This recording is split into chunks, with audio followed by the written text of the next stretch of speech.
ਫਰੀਦਾ ਬਾਰ ਪਰਾਏ ਬੈਸਣਾ ਸਾਈਂ ਮੁਝੇ ਨਾ ਦੇ ਜੇ ਤੂੰ ਐਵੇਂ ਰਖਸੀ ਜਿਉ ਸ਼ਰੀਰੋ ਲੈ।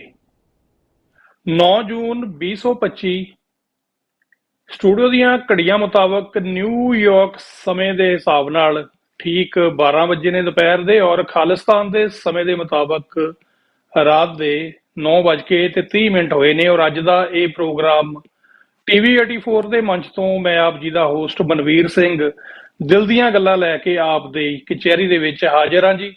ਸੋ ਆਓ ਗੁਰੂ ਕਲਗੀਧਰ ਪਾਤਸ਼ਾਹ ਦੀ ਬਖਸ਼ੀ ਹੋਈ ਫਤਿਹ ਬੁਲੰਦ ਕਰੀਏ। ਵਾਹਿਗੁਰੂ ਜੀ ਕਾ ਖਾਲਸਾ, ਵਾਹਿਗੁਰੂ ਜੀ ਕੀ ਫਤਿਹ।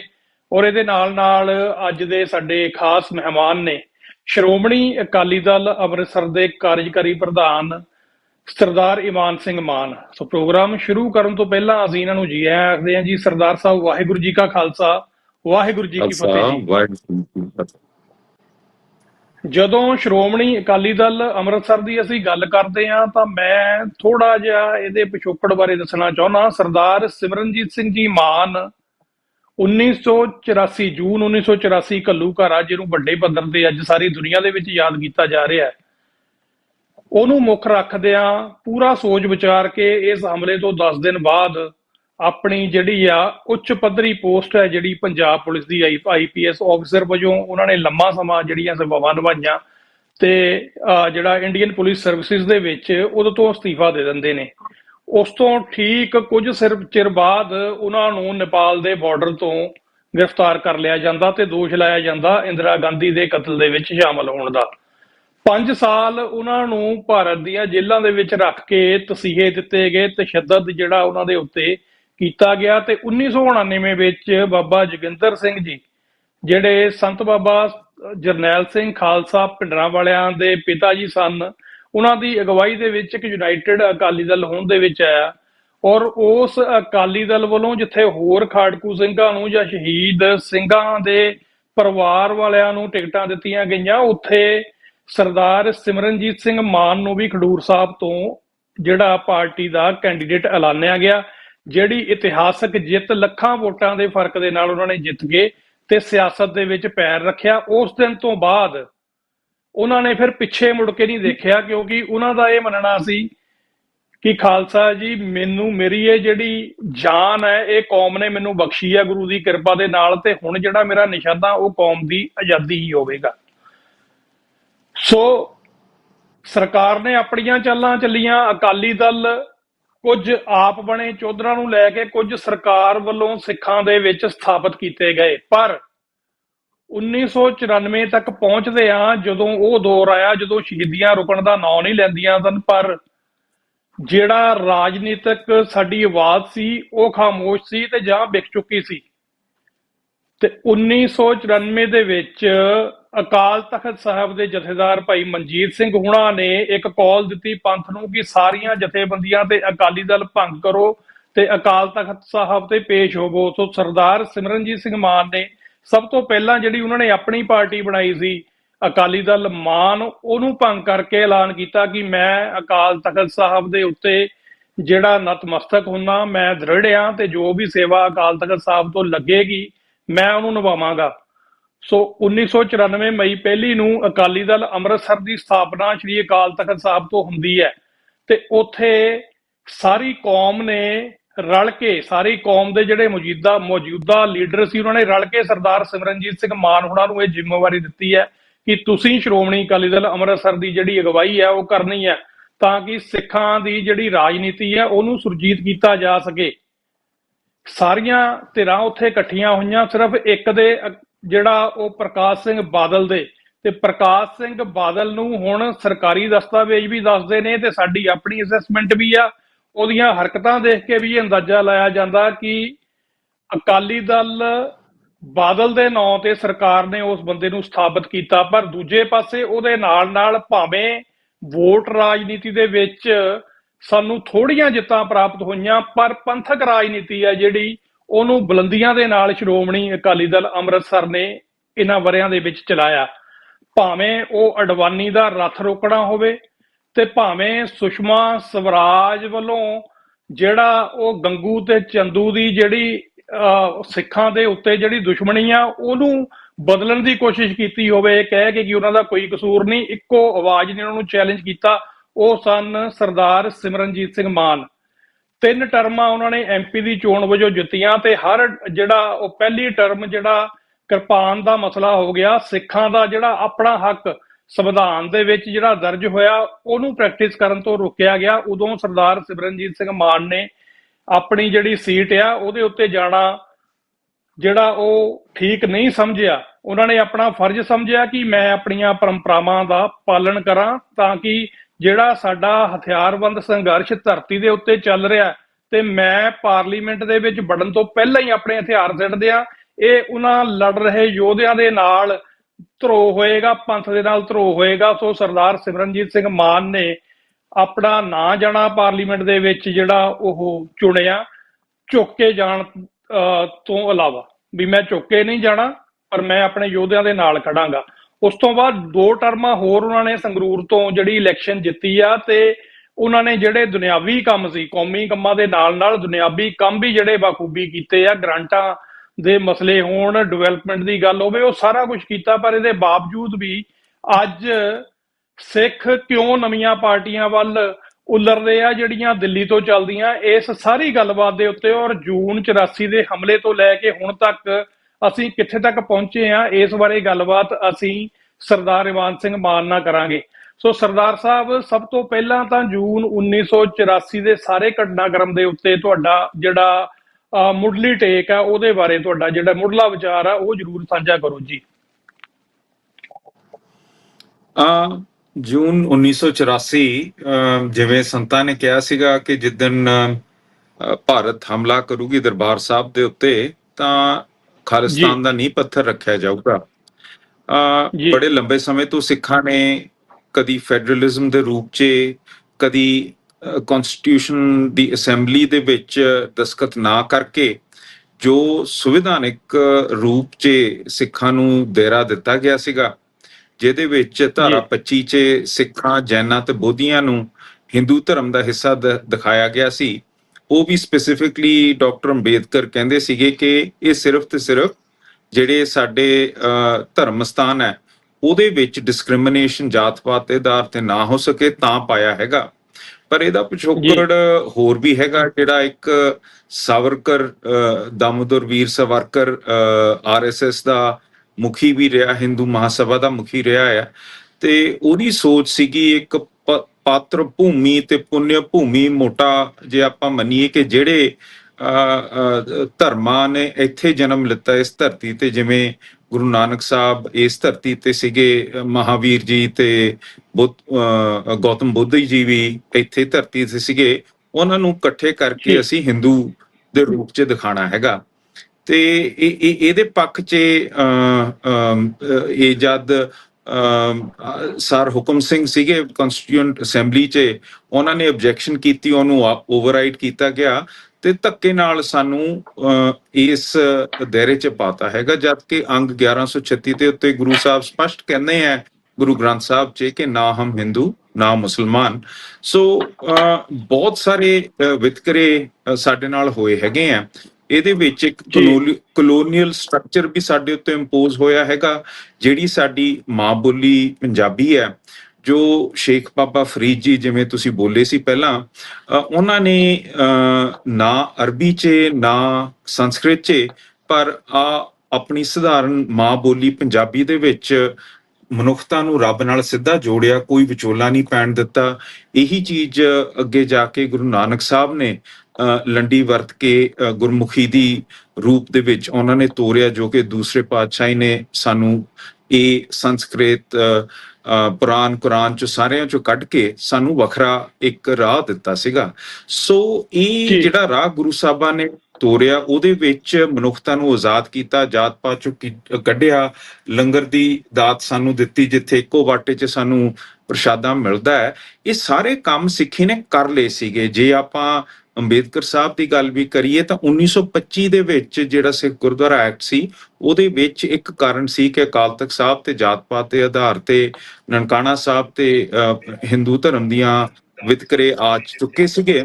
ਉਹਨੂੰ ਸਾਫ਼ ਕਰਨ ਵਾਸਤੇ ਜੀ ਸਿੱਖ ਸੰਘਰਸ਼ ਨੇ ਇਹ ਕੰਮ ਕਰ ਲਿਆ ਸੀਗਾ। ਔਰ ਗਾਂਧੀ ਵੀ ਇਹਨੂੰ ਮੰਨਦਾ ਸੀ ਕਿ ਆਜ਼ਾਦੀ ਦੀ ਪਹਿਲੀ ਲੜਾਈ ਸਿੱਖਾਂ ਨੇ ਜਿੱਤੀ ਹੈਗੀ ਹੈ, ਸਿੱਖ ਗੁਰਦੁਆਰਾ ਐਕਟ ਜਦ ਬਣਿਆ ਸੀਗਾ। ਸੋ ਜੀ ਇਹ ਜਿਹੜੀਆਂ ਐਕਸਪਲੇਨੇਸ਼ਨਸ ਹੈਗੀਆਂ, ਜਿਸ ਰੂਪ ਚ ਸਿੱਖਾਂ ਨੂੰ ਦੇਖਿਆ ਜਾ ਰਿਹਾ ਹੈ, ਤੇ ਉਸੇ ਧਾਰਾ 25 ਦੇ ਵਿੱਚ ਲਿਖਿਆ ਸੀਗਾ Sikhs are allowed to wear, ਜਿਵੇਂ ਮੈਂ ਤੁਸੀਂ ਵੀ ਪਾਈ ਹੋਈ ਹੈ, ਛੋਟੀ ਕਿਰਪਾਨ ਪਾਈ ਹੋਈ ਹੈ, ਐਂਡ ਕੈਰੀ ਦਾ ਜੀ ਮਤਲਬ ਹੱਥ 'ਚ, ਜਿਹੜਾ ਮਤਲਬ ਸਿੱਧਾ ਤੇ ਸਪਸ਼ਟ ਸ੍ਰੀ ਸਾਹਿਬ ਹੈਗੇ ਆ, ਹੱਥ 'ਚ ਸ੍ਰੀ ਸਾਹਿਬ ਅਸੀਂ ਲੈ ਕੇ ਜੀ ਜਾਂਦੇ ਹੈਗੇ ਆ। ਤੇ ਜੀ ਇਹਨੂੰ ਲਾਗੂ ਨਾ ਕਰਨਾ, ਸਾਡੇ ਰਾਈਪੇਰੀਅਨ ਲਾਅ ਦੇ ਅਗੇਂਸਟ ਪਾਣੀ ਚੱਕ ਕੇ ਇੰਟਰਸਟੇਟ ਬਾਡੀ ਬਣਾ ਕੇ, BBMB ਬਣਾ ਕੇ ਪਾਣੀ ਚੋਰੀ ਕਰ ਲੈਣੇ, ਇਹ ਸਾਰੇ ਕਲਚਰਲ ਇੰਪੋਜੀਸ਼ਨ, ਹਿੰਦੀ ਸਾਡੇ ਉੱਤੇ ਲਾਗੂ ਕਰ ਦੇਣੀ, ਪੰਜਾਬੀ ਮਾਂ ਬੋਲੀ ਦੇ ਨਾਲ ਸੌਤਨ ਹਿੰਦੀ ਬਿਠਾ ਦੇਣੀ, ਸਾਡੀ ਇਕਨੋਮਿਕ ਐਕਸਪਲੋਇਟੇਸ਼ਨ ਕਰ ਲਈ ਪਾਣੀਆਂ ਖੋਹ ਕੇ, ਤੇ ਕੀ ਕਹਿੰਦੇ ਆ, ਸਾਡਾ ਧਾਰਮਿਕ ਕੋਲੋਨਾਈਜੇਸ਼ਨ ਕਰ ਲਿਆ, ਕਿਉਂਕਿ ਸਿੱਖੀ ਨੂੰ ਹਿੰਦੂਤਵ ਦੇ ਵਿੱਚ ਦਿਖਾਤਾ। ਇਹ ਸਾਰੇ ਜਿਹੜੇ ਕਾਰਨ ਸੀ, ਇਹ 20ਵੀਂ ਸਦੀ ਦੇ ਮਹਾਨ ਸਿੱਖ ਜਰਨੈਲ ਸੰਤ ਬਾਬਾ ਜਰਨੈਲ ਸਿੰਘ ਜੀ ਨੇ ਦੇਖਦਿਆਂ ਤਰ੍ਹਾਂ ਤਰ੍ਹਾਂ ਦੇ ਰੂਪ ਦੇ ਵਿੱਚ ਸਰਕਾਰ ਨੂੰ ਦੱਸਣ ਦਾ ਯਤਨ ਕੀਤਾ ਕਿ ਤੁਸੀਂ ਇਹ ਕੰਮ ਨਾ ਕਰੋ, ਇਸ ਚੋਂ ਹਟ ਜੋ। ਜੀ ਅਨੰਦਪੁਰ ਸਾਹਿਬ ਦਾ ਮਤਾ ਪਿਆ, ਅਖੀਰ 'ਚ ਜਿਹੜਾ ਉਹਨਾਂ ਦਾ ਸਟੈਂਡ ਇਹ ਸਾਰੇ ਮੁੱਦਿਆਂ ਤੇ ਸੀ, ਉਹਦੀ ਕਲਮੀਨੇਸ਼ਨ ਸੀਗੀ 1984। ਸੋ ਮੈਂ ਸਮਝਦਾ ਹਾਂ ਕਿ ਜੀ ਇਹ ਬਹੁਤ ਰੀਜ਼ਨਬਲੀ ਗੱਲ ਕਰਕੇ ਸਰਕਾਰਾਂ ਨਾਲ ਆਪਣਾ ਪੁਆਇੰਟ ਦੱਸ ਕੇ, ਜਿਹਦੇ ਵਿੱਚ ਪੰਜਾਬੀ ਸੂਬਾ ਮੋਰਚਾ ਹੋਰ ਸਾਰੇ ਅਸੀਂ ਲਾਏ ਸੀਗੇ, ਉਹ ਸਾਰਿਆਂ ਦਾ ਕਲਮੀਨੇਸ਼ਨ 1984 ਸੀਗਾ, ਜਿਹੜੇ ਸਾਡੇ ਨਾਲ ਵਿਤਕਰੇ ਹੋ ਰਹੇ ਸੀ। ਤੇ ਸਰਕਾਰ ਨੇ ਸੁਣਨ ਮੰਨਣ ਦੀ ਥਾਂ ਉਹਨੂੰ ਜਿਵੇਂ ਸੋਵੀਅਤ ਆਈਡੀਓਲੋਜੀ ਸੀਗੀ ਕਿ ਕਿਸੇ ਚੀਜ਼ ਨੂੰ ਬੰਦ ਕਰਕੇ, ਕਿ ਉਹਦੀ ਗੱਲ ਨਾ ਨਿਕਲਣ ਦੇ, ਉੱਥੇ ਪ੍ਰੈਸ ਫਰੀडम ਆਫ ਪ੍ਰੈਸ ਬੰਦ ਕਰਕੇ, ਡਿਸਟਰਬਡ ਏਰੀਆ ਐਕਟ ਲਾ ਕੇ, ਸਾਰੇ ਆਰਮ ਫੋਰਸਿਸ ਐਕਟ ਲਾ ਕੇ ਹਮਲਾ ਕਰਤਾ, ਚੂ ਵੀ ਨਹੀਂ ਨਿਕਲਣ ਦਿੱਤੀ ਮਰਨ ਤੋਂ ਬਾਅਦ। ਸਾਡੇ ਬੇਕਸੂਰ ਜੀ ਬੀਬੀਆਂ ਬੱਚੇ ਪੰਚਮ ਪਿਤਾ ਦੇ ਸ਼ਹਾਦਤ ਦਿਹਾੜੇ ਤੇ ਉੱਥੇ ਹਜ਼ਾਰਾਂ ਦੇ ਤਾਦਾਦ ਤੇ ਮਾਰੇ ਗਏ, ਤੇ ਉਸ ਤੋਂ ਬਾਅਦ ਵੀ ਇਹਨਾਂ ਨੇ ਇਸ ਗੱਲ ਨੂੰ ਸਪਰੈਸ, ਓਪਰੈਸ ਤੇ ਐਲੀਮੀਨੇਟ ਕਰਨ ਦੇ ਕੋਸ਼ਿਸ਼ ਕੀਤੇ, ਜਿਹਦੇ ਵਿੱਚ ਆਪਰੇਸ਼ਨ ਵੁੱਡਰੋਜ਼, ਰਿਬੇਰੋ ਦਾ ਵਤੀਰਾ, ਮੁੜ ਕੇ KPS ਗਿੱਲ, ਅਜ਼ਾਰ ਆਲਮ, ਸਾਮੰਤ ਗੋਇਲ, ਇਹ ਸਾਰਿਆਂ ਨੇ ਬੈਠ ਕੇ ਜਿਹੜਾ ਕੋਈ ਦਸਤਾਰਬੰਦੀ ਸੀ, ਖੁੱਲੇ ਦਾੜੇ ਪ੍ਰਕਾਸ਼ ਸੀਗੇ, ਉਹਨਾਂ ਨੂੰ ਟਾਰਗੇਟ ਕੀਤਾ, ਉਹਨਾਂ ਦੀ ਆਈਡੈਂਟੀਟੀ ਨੂੰ ਟਾਰਗੇਟ ਕੀਤਾ, ਤੇ ਸਿੱਖਾਂ ਨੂੰ ਟਾਰਗੇਟ ਕਰਕੇ ਐਲੀਮੀਨੇਸ਼ਨ ਕੀਤੀ। ਤੇ ਉਹਦਾ ਦੌਰ ਜਿਵੇਂ ਜੀ ਤੁਸੀਂ ਕੈਨੇਡਾ 'ਚ ਦੇਖਿਆ, ਸਾਮੰਤ ਗੋਇਲ ਵਰਗਿਆਂ ਨੇ ਅੱਜ ਵੀ ਇੰਟਰਨੈਸ਼ਨਲ ਪੱਧਰ ਤੇ ਤੋਰਿਆ ਹੋਇਆ ਹੈਗਾ। ਸੋ 1984 ਇੱਕ ਵਾਟਰਸ਼ੈਡ ਮਾਰਕ ਹੈਗਾ, ਜਿਹਦੇ ਵਿੱਚ ਸਿੱਖਾਂ ਨੂੰ ਸਪਸ਼ਟ ਦੱਸਿਆ ਗਿਆ ਕਿ ਜੇ ਤੁਸੀਂ ਭਾਰਤ 'ਚ ਰਹਿਣਾ ਹੈ ਤਾਂ ਜਿਹੜੀਆਂ ਟਰਮਸ ਐਂਡ ਕੰਡੀਸ਼ਨਸ ਅਸੀਂ ਤੁਹਾਡੇ ਉੱਤੇ ਥੋਪਦੇ ਹਾਂ, ਮੁੱਖ ਧਾਰਾ ਚਾਹੁੰਦੀ ਹੈ, ਉਸ ਅਧੀਨ ਤੁਸੀਂ ਇੱਥੇ ਜੂ ਸਕਦੇ ਹੈਗੇ ਹੋ। ਤੁਸੀਂ ਆਪਣੀ ਸੋਚ ਅਧੀਨ, ਗੁਰੂਆਂ ਦੀ ਸੋਚ ਅਧੀਨ ਨਹੀਂ ਤੁਸੀਂ ਬਸ ਸਕਦੇ ਹੈਗੇ। ਸੋ ਇਹ ਬਹੁਤ ਇੰਪੋਰਟੈਂਟ ਵਾਟਰਸ਼ੈਡ ਈਅਰ ਹੈਗਾ ਸਾਡੇ ਵਿਊ 'ਚ।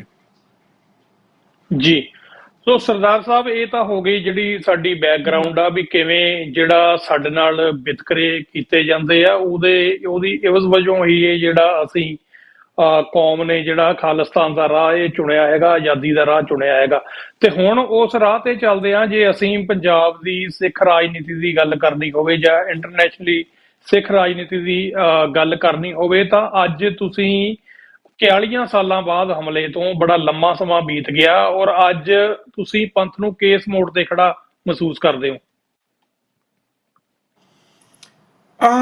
ਮੇਰਾ ਖਿਆਲ ਜਿੱਥੇ ਪੰਥ 'ਚ ਕੌਨਸ਼ੀਅਸਨੈਸ ਆ ਗਈ ਹੈਗੀ ਹੈ ਕਿ ਸਾਡੇ ਨਾਲ ਸਪਸ਼ਟ ਰੂਪ 'ਚ ਵਿਤਕਰਾ ਹੁੰਦਾ ਹੈ, ਤੇ ਜਿਹੜੀ ਬਲੇਟੈਂਟ ਹਿੰਦੂ ਆਈਡੀਓਲੋਜੀ BJP ਤੇ ਕਿਸੇ ਹੱਦ ਤੱਕ ਕਾਂਗਰਸ ਨੇ ਵੀ ਵਰਸਾਈ ਹੈ, ਉਹ ਅੱਜ ਕੋਈ ਸਟੇਟ ਅਪੋਲੋਜਿਸਟ ਉਸ ਤੋਂ ਭੱਜ ਨਹੀਂ ਸਕਦਾ ਹੈਗਾ। ਇਹ ਗੱਲਾਂ ਸਪਸ਼ਟ ਹੈ।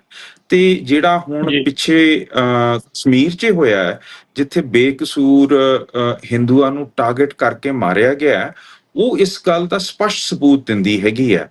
ਸਬੂਤ ਕੀ ਹੈ ਕਿ ਜਿੱਥੇ ਟਾਰਗੇਟਡ ਕਿਲਿੰਗ ਹਿੰਦੂਜ਼ ਦੀ ਹੋਈ ਹੈ, ਉਹਦੀ ਪੜਤਾਲ ਹਜੇ ਕੰਪਲੀਟ ਨਹੀਂ ਹੋਈ। ਕਿੰਨੇ ਕੀਤਾ ਉਹਦਾ ਫੁੱਲ ਵੇਰਵਾ ਨਹੀਂ ਸਾਨੂੰ ਪਤਾ ਹੈਗਾ। ਉਹ ਇਨਵੈਸਟੀਗੇਸ਼ਨ ਜੀ ਕੰਪਲੀਟ ਨਹੀਂ ਹੋਈ, ਬੰਦੇ ਨਹੀਂ ਫੜੇ ਗਏ, ਡਿਊ ਪ੍ਰੋਸੈਸ ਆਫ ਲਾਅ ਨਹੀਂ ਲਾਗੂ ਹੋਇਆ। ਪਰ ਇਹ ਸਟੇਟ ਨੇ ਉਹ 26 ਬੇਰਹਿਮੀ ਦੇ ਕਤਲ ਦੇ ਮਗਰ ਚੱਕ ਕੇ ਨਿਊਕਲੀਅਰ ਆਰਮਡ ਗਵਾਂਢੀ ਨਾਲ ਸਿੱਧੀ ਲੜਾਈ ਛੇੜ ਲਈ ਹੈਗੀ ਆ। ਹੁਣ ਇਹਦੇ ਪਿੱਛੇ ਜੀ ਦੀ ਹਿੰਦੂ ਆਈਡੀਓਲੋਜੀ ਹੈ, ਉਹ ਕੀ ਹੈ? ਜਿਹੜਾ ਵੀਰ ਦਾਮੋਦਰ ਸਾਵਰਕਰ ਹੈ, ਉਹ ਕਹਿੰਦਾ ਹੈ ਕਿ ਇਹ ਜਿਹੜੇ ਸਾਰੇ ਹਿੰਦੂ ਹੈ, ਇਹ ਐ ਤਾਂ ਇਕੱਠੇ ਨਹੀਂ ਹੋ ਸਕਦੇ, ਇਹਨਾਂ ਨੂੰ ਇੱਕ ਐਕਸਟਰਨਲ ਐਨਮੀ ਚਾਹੀਦਾ। ਤੇ ਉਹਨੇ ਮੁਸਲਿਮ ਧਰਮ ਨੂੰ, ਜਾਂ ਜਿਹੜੇ ਇੱਥੇ ਨਾਨ ਨੇਟਿਵ ਧਰਮ ਹੈ ਜਿਹਦੇ ਵਿੱਚ ਇਸਲਾਮ, ਕ੍ਰਿਸਚੀਅਨਿਟੀ ਤੇ ਜੂਡਾਇਜ਼ਮ ਆ ਜਾਂਦੇ ਹੈ, ਉਹਨਾਂ ਨੂੰ ਟਾਰਗੇਟ ਕੀਤਾ ਜੀ ਸੀ, ਤੇ ਖਾਸ ਕਰਕੇ ਇਸਲਾਮ ਨੂੰ। ਤੇ ਉਹਦੇ ਨਾਲ ਪੂਰੀ ਨਫ਼ਰਤ ਉਹਨੇ ਲਿਖਤ ਰੂਪ 'ਚ ਵੀ ਕੀਤੀ ਹੈਗੀ ਹੈ। ਤੇ ਜੇ ਹਿੰਦੂ ਕੌਮ ਨੂੰ ਇਕੱਠਾ ਕਰਨਾ ਹੈ, ਇਹਨਾਂ ਨੂੰ ਟਾਰਗੇਟ ਕਰਨ ਦਾ ਉਹਨਾਂ ਨੇ ਉਪਾਅ ਦਿੱਤਾ ਹੈ। ਇਹ ਚੱਲਦਾ ਵੀ ਹੈਗਾ। ਅਸੀਂ 1984 'ਚ ਜਦ ਸਿੱਖਾਂ ਦਾ ਕਤਲੇਆਮ ਹੋਇਆ, ਉਦੋਂ ਵੀ ਦੇਖਿਆ ਰਾਜੀਵ ਗਾਂਧੀ ਸਭ ਤੋਂ ਵੱਡੀ ਮੈਜੋਰਿਟੀ ਜਿੱਤ ਕੇ ਆਇਆ ਜਦ ਉਹਨੇ ਕਿਹਾ ਕਿ ਜਬ ਬੜਾ ਪੇੜ ਗਿਰਤਾ ਹੈ ਤਾਂ ਧਰਤੀ ਹਿਲਤੀ ਹੈ। ਤੇ ਲੋਕਾਂ ਨੇ ਉਹਨੂੰ ਬੜਾ ਜੀ ਵਧੀਆ ਰਿਸਪੌਂਸ ਦਿੱਤਾ ਕਿ ਤੂੰ ਸਿੱਖਾਂ ਦਾ ਕਤਲੇਆਮ ਕਰਵਾਇਆ ਹੈਗਾ। ਤੇ ਇਹੀ ਕੰਮ ਵਾਜਪਾਈ ਨੇ ਕੀਤਾ ਹੈਗਾ, ਇਹੀ ਕੰਮ ਮੋਦੀ ਬਾਰ-ਬਾਰ ਕਰ ਰਿਹਾ ਹੈਗਾ। ਇੰਦਰਾ ਗਾਂਧੀ ਨੇ ਵੀ ਇਹੀ ਫਲਸਫਾ ਯੂਜ਼ ਕੀਤਾ ਸੀ ਕਿ ਗਵਾਂਢੀ ਦੇਸ਼ ਨਾਲ ਜੰਗ ਛੇੜ ਲਓ। ਹੁਣ 26 ਬੰਦਿਆਂ ਮਗਰ ਇਹ ਜੰਗ ਛਿੜਿਆ ਹੈਗਾ, without proper investigation, without proper attribution ਕਿ ਇਹ ਕੀ ਹੈਗਾ। ਤੇ ਨਿਊਕਲੀਅਰ ਆਰਮਡ ਸਟੇਟਸ ਨੇ ਇੱਕ ਦੂਜੇ ਦੇ ਨਾਲ ਲੜਾਈ, ਇੱਕ ਨੇ ਤਾਂ ਡਿਫੈਂਸ ਕੀਤਾ, ਦੂਜੇ ਨੇ ਲੜਾਈ ਕੀਤੀ ਹੈ ਤੇ ਗੋਲਾਬਾਜ਼ੀ ਜੀ ਕੀਤੀ ਹੈ ਦੂਜੇ ਸਟੇਟ ਦੇ ਵਿੱਚ। ਹੁਣ ਦੂਜੇ ਪਾਸੇ ਦੇਖੋ, ਜਿਹੜਾ ਚਿਟੀ ਸਿੰਘਪੁਰਾ 'ਚ 35 ਸਿੱਖਾਂ ਨੂੰ ਮਾਰਿਆ ਸੀ, ਜਿਹਦੇ ਵਿੱਚ ਬਿਲ ਕਲਿੰਟਨ ਲਿਖਦਾ ਆਲ ਰਾਈਟ ਦੀ ਕਿਤਾਬ ਦੇ ਵਿੱਚ ਕਿ ਸਾਡੇ ਮੁਤਾਬਕ ਇਹ ਇੰਡੀਅਨ ਇੰਟੈਲੀਜੈਂਸ ਨੇ ਸਿੱਖ ਮਾਰੇ ਸੀਗੇ, ਤੇ ਇਹ ਸਟੇਟ ਨੇ ਹੀ ਕੰਮ ਕਰਾਇਆ ਸੀਗਾ। ਉਹਦੇ ਬਾਅਦ ਕੋਈ ਯੂਨਾਈਟਿਡ ਨੇਸ਼ਨਸ 'ਚ ਅਪਰੋਰ ਨਹੀਂ ਕੀਤਾ, ਚੁੱਪ ਕਰਕੇ ਬਹਿ ਗਏ। ਜੇ 1984 ਦਿੱਲੀ ਵਿੱਚ ਦੇਖੋ, ਜਦ ਸਿੱਖਾਂ ਦਾ ਕਤਲੇਆਮ ਹੋਇਆ, ਉੱਥੇ army, navy, air force, BSF, ITBP, CRPF, ਹਰੇਕ ਤਰ੍ਹਾਂ ਦੀ ਮਿਲਟਰੀ, ਪੈਰਾਮਿਲਟਰੀ ਫੋਰਸਿਸ ਉੱਥੇ ਸੀਗੀਆਂ। ਪਰ ਉਹ 3-4 ਦਿਨ ਘਗਰੇ ਪਾ ਕੇ ਆਪਣੇ ਬੈਰਕਸ 'ਚ ਬੈਠੇ ਰਹੀਆਂ। ਠੀਕ ਹੈ ਨਾ ਜੀ।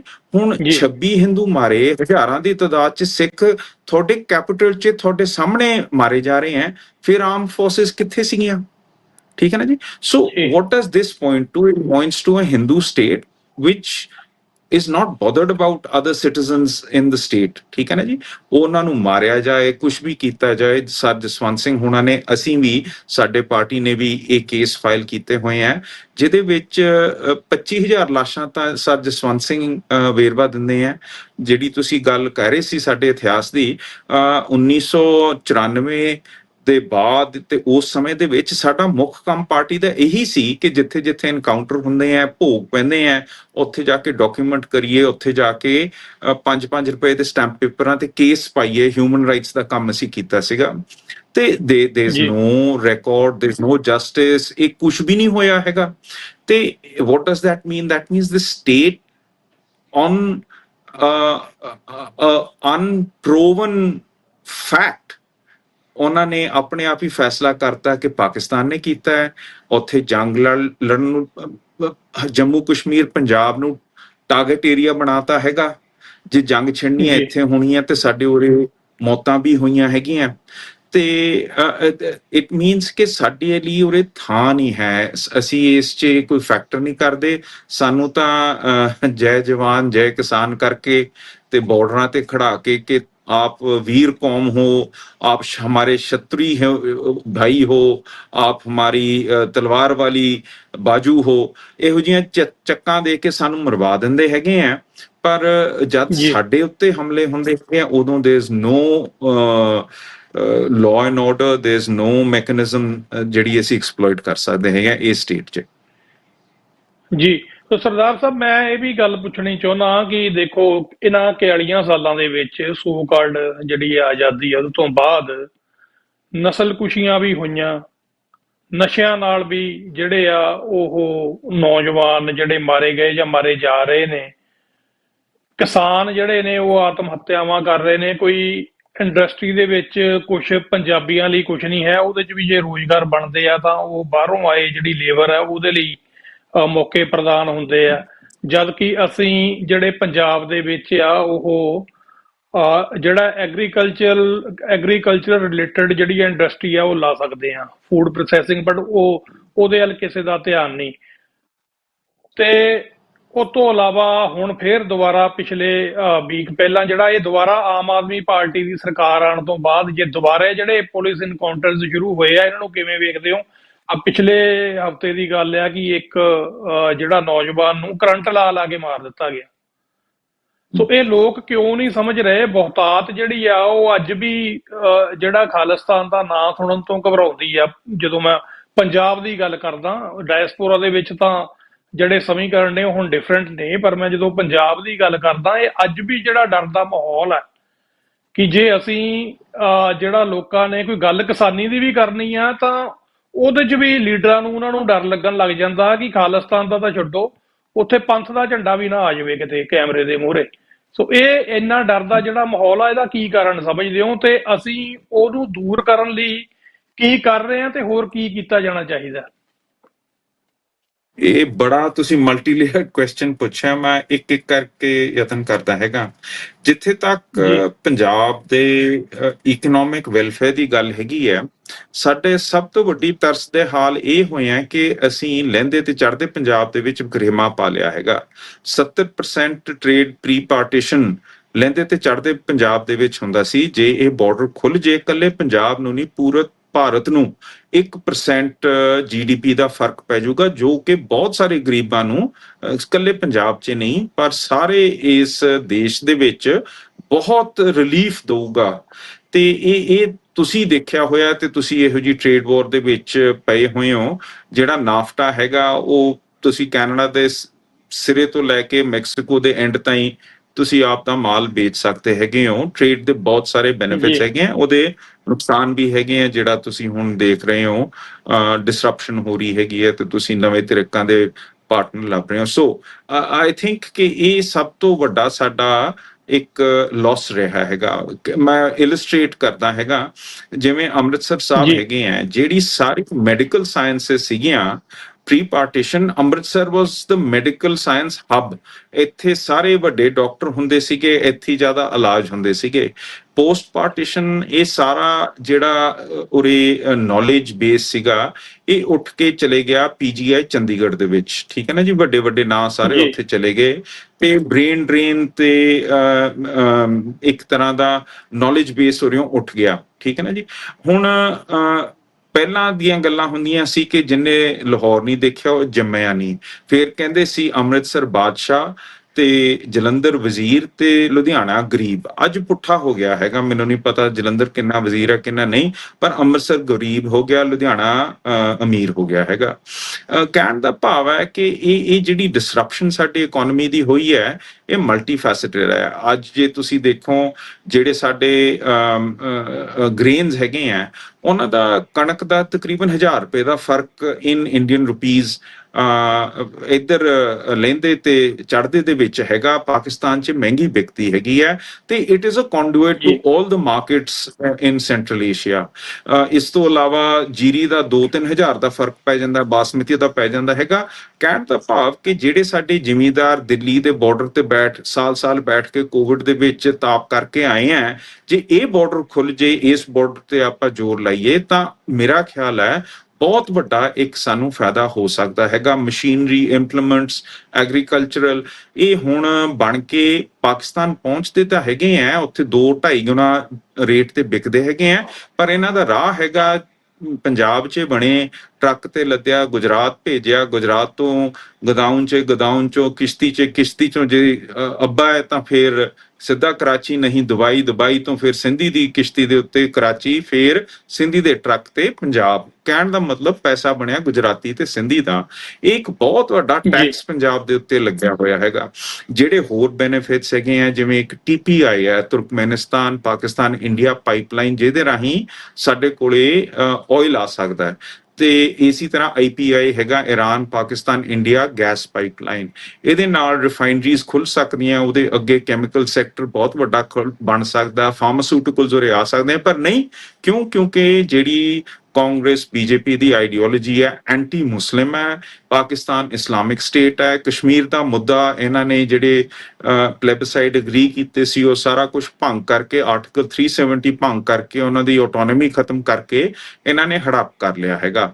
ਸੋ ਇਹ ਜਿਹੜਾ ਪੰਜਾਬ ਦੀ ਪੋਜੀਸ਼ਨਿੰਗ ਹੈ ਇਨ ਡਾਇਰੈਕਟ ਹਿੰਦੂਤਵਾ ਆਈਡੀਓਲੋਜੀ ਇਹਨੂੰ ਖਤਰੇ 'ਚ ਖੜਾਉਂਦੀ ਹੈਗੀ ਹੈ। ਹੱਦ ਇੱਥੇ ਪਹੁੰਚ ਗਈ ਹੈ ਕਿ ਜਿਹੜੇ ਕੈਨੇਡਾ ਨੇ ਇੱਕ ਸਮੇਂ ਤੇ ਬਹੁਤ ਫਰਾਕ ਦਿਲੀ ਨਾਲ ਪੂਰੇ ਨਿਊਕਲੀਅਰ ਰਿਐਕਟਰ ਲਵਾਏ ਸੀ ਜਿਨ੍ਹਾਂ ਨੂੰ ਕੈਂਡੂ ਰਿਐਕਟਰ ਕਹਿੰਦੇ ਹੈਗੇ ਆ, ਉਹ ਵੀ ਭਾਰਤ ਨੇ ਚੋਰੀ ਉਹਦੇ ਚੋਂ ਪਲੂਟੋਨੀਅਮ ਕਰਕੇ ਆਪਣਾ ਪਹਿਲਾ ਨਿਊਕਲੀਅਰ ਵੈਪਨ ਵੀ ਕੈਨੇਡਾ ਦੇ ਦਿੱਤੀ ਹੋਈ ਗਿਫਟ ਨੂੰ ਵਾਰਲਾਈਕ ਮੈਨਰ 'ਚ ਤਬਦੀਲ ਕਰਕੇ ਉਹਨਾਂ ਨੇ ਬੰਬ ਬਣਾ ਕੇ ਅੱਜ ਅਸੀਂ ਨਿਊਕਲੀਅਰ ਬਾਰਡਰ ਤੇ ਖੜੇ ਆ ਜਿੱਥੇ ਸਾਰੇ ਸਾਡੇ ਪੰਥ ਦਾ ਸਾਡੇ ਧਾਰਮਿਕ ਸਥਾਨਾਂ ਦਾ ਬਹੁਤ ਵੱਡਾ ਨੁਕਸਾਨ ਹੋ ਸਕਦਾ ਹੈ। ਹੌਟ ਵਾਰ ਜੇ ਹੋਗੀ ਤੇ ਇਹ ਪੰਜਾਬ ਨੂੰ ਖਤਮ ਕਰ ਦੂਗੀ। ਸੋ the economic basis of having no great economy, no industry, which leads to the following fact कि employment उरे है नहीं, जिस करके mass migrations हो रही हैं, जिस करके जेड़ा नौजवान उरे पढ़ के सिख के ਉਹਦੀ ਸਾਰੀ ਇਕਨੋਮੀ ਤੋੜੀ ਹੋਈ ਹੈ, ਉਹਨਾਂ ਨੂੰ ਕੋਈ ਨੌਕਰੀ ਨਹੀਂ ਮਿਲਦੀ। ਤੇ ਜਿਹੜੀਆਂ ਤੁਸੀਂ ਹੁਣ ਗੱਲ ਕਰ ਰਹੇ ਹੋ ਡਰੱਗਸ ਦੀ ਤੇ ਗੈਂਗਸਟਰਿਜ਼ਮ ਤੇ ਆ ਸਾਰੇ ਇਹ ਕਿਉਂ ਹੈ? Because the economic opportunities have been taken ਅਵੇ, ਠੀਕ ਹੈ ਨਾ, ਉਹ ਵੀ ਆਈਡੀਓਲੋਜੀਕਲ ਬੇਸਿਸ ਦੇ ਉੱਤੇ। ਸੋ ਇਹ ਇਕਨੋਮੀ ਜਦ ਇੰਪਲੋਡ ਕਰ ਗਈ ਹੈਗੀ ਆ ਸੋਸ਼ਲ ਪ੍ਰੋਬਲਮਸ ਜਿਹੜੇ ਸਾਡੇ ਆ ਰਹੇ ਆ, ਇਹ ਸਾਡੇ ਲਈ ਇੱਕ ਬਹੁਤ ਗੰਭੀਰ ਮਸਲਾ ਹੈ। ਇਹਦੇ ਵਾਸਤੇ ਅਸੀਂ ਜੇ ਉਰੇ ਪੰਜਾਬ 'ਚ 2027 ਦੇ ਵਿੱਚ ਸਰਕਾਰ ਬਣਾਉਂਦੇ ਹਾਂ, ਸ਼੍ਰੋਮਣੀ ਅਕਾਲੀ ਦਲ ਅੰਮ੍ਰਿਤਸਰ ਦੇ ਵਿੱਚ ਏਜੰਡਾ ਇਹ ਹੈ ਕਿ ਜਿਹੜਾ ਸਟੇਟ ਦਾ GST ਹੈ ਉਹ ਜਿਹੜਾ 12ਵੀਂ ਤਾਈਂ ਪੰਜਾਬੀ ਪੜ੍ਹਿਆ ਉਹਦੇ ਵਾਸਤੇ ਜਿਹੜੀ ਫਰਮ ਉਹਨੂੰ ਇੰਪਲੋਏ ਕਰੂਗੀ ਉਹਨੂੰ GST ਰਿਬੇਟ ਮਿਲੂਗੀ ਕਿ ਤੁਸੀਂ ਪੰਜਾਬੀਆਂ ਨੂੰ ਨੌਕਰੀ ਦਿੱਤੀ ਹੈ to generate employment for Punjabis, ਠੀਕ ਹੈ ਨਾ ਜੀ। So they are policies we can adopt to give some benefit to us, ਕਿਉਂਕਿ ਅੱਜ ਜਿਹੜੀ cheap labor ਬਾਹਰੋਂ migrate ਕਰਕੇ ਆ ਰਹੀ ਹੈ, it's taking away a lot of the jobs or decreasing the wage rate ਜਿਹੜਾ ਇਹਨਾਂ ਨੂੰ ਮਿਲ ਸਕਦਾ ਹੈਗਾ। So these are genuine problems ਜਿਹਦੇ ਕਰਕੇ ਆ ਸਾਰੀਆਂ ਗੱਲਾਂ ਜਿਹੜੀਆਂ ਤੁਸੀਂ enumerate ਕੀਤੀਆਂ ਇਹਨਾਂ ਦਾ basis ਇਹ ਹੈਗਾ। ਸੋ ਅਸੀਂ ਸਮਝਦੇ ਹਾਂ ਕਿ it's a very very dire situation ਤੇ at this point with all our industry uprooted, Himachal Pradesh ਨੂੰ ਟੈਕਸ ਰਿਬੇਟਸ ਦੇ ਕੇ ਸਾਰੀ ਇੰਡਸਟਰੀ ਉਰਿਓਂ ਚੱਕ ਕੇ ਬੱਦੀ ਚਲੀ ਗਈ ਹੈਗੀ ਹੈ, ਇਸੇ ਤਰ੍ਹਾਂ ਉੱਠ ਕੇ ਗੁਜਰਾਤ ਚਲੀ ਗਈ ਹੈਗੀ ਹੈ ਤੇ ਪੰਜਾਬ ਇੱਕ ਤਰ੍ਹਾਂ ਦਾ ਮਤਲਬ ਰੋਜ਼ ਦਾ ਰੋਜ਼ ਖਾਲੀ ਹੋ ਰਿਹਾ। ਹੁਣ ਆ ਜਿਹੜੇ 4-5 ਦਿਨ ਆਪਰੇਸ਼ਨ ਸੰਦੂਰ ਦੇ ਰਹੇ ਆ, ਮੈਨੂੰ ਦੱਸੋ ਕਿਹੜਾ ਭਲਾ ਮਾਨਸੁਰਿਆ ਕਿ ਪੈਸਾ ਬਾਰਡਰ ਤੇ ਲਾਊਗਾ ਕਿ ਭਾਈ ਅਸੀਂ ਫੈਕਟਰੀ ਲਾ ਲਈਏ, ਜਦ ਹਰੇਕ ਤੀਜੇ ਚੌਥੇ ਦਿਨ ਚੋਣਾਂ ਦੇ ਦੌਰਾਨ ਮੋਦੀ ਨੇ ਕਹਿ ਦੇਣਾ ਮਾਰ ਦੇਂਗੇ ਵੱਢ ਦੇਂਗੇ ਤੇ ਇੱਥੇ ਅਨਸਰਟਨਟੀ ਤੇ ਇਨਸਿਕਿਉਰਿਟੀ ਆ ਜਾਊਗੀ। ਅੱਜ ਵੀ ਹੁਣ ਅੰਮ੍ਰਿਤਸਰ 'ਚ ਬਲੈਕਆਊਟ ਚੱਲ ਰਹੇ ਹੈਗੇ ਆ। ਸੋ these are very very dire situations and ਇਹਦੇ ਵਿੱਚ ਜਿਵੇਂ ਤੁਸੀਂ ਹਾਈਲਾਈਟ ਕਰ ਰਹੇ ਹੈਗੇ ਹੋ, ਹੋਰ ਹਾਈਲਾਈਟ ਕਰ ਰਹੇ ਹੋ, we need to talk about it and come up with a strategy to tell the world that we don't want this uncertainty, we want peace, we want trade, we want brotherhood। ਸਾਡੇ ਤਾਂ ਵਿਛੜੇ ਗੁਰਧਾਮ ਨਨਕਾਣਾ ਸਾਹਿਬ, ਪੰਜਾ ਸਾਹਿਬ, ਕਰਤਾਰਪੁਰ ਸਾਹਿਬ ਸਾਰੇ ਉੱਥੇ ਬਸਦੇ ਆ। ਇਹ this is madness what India is doing।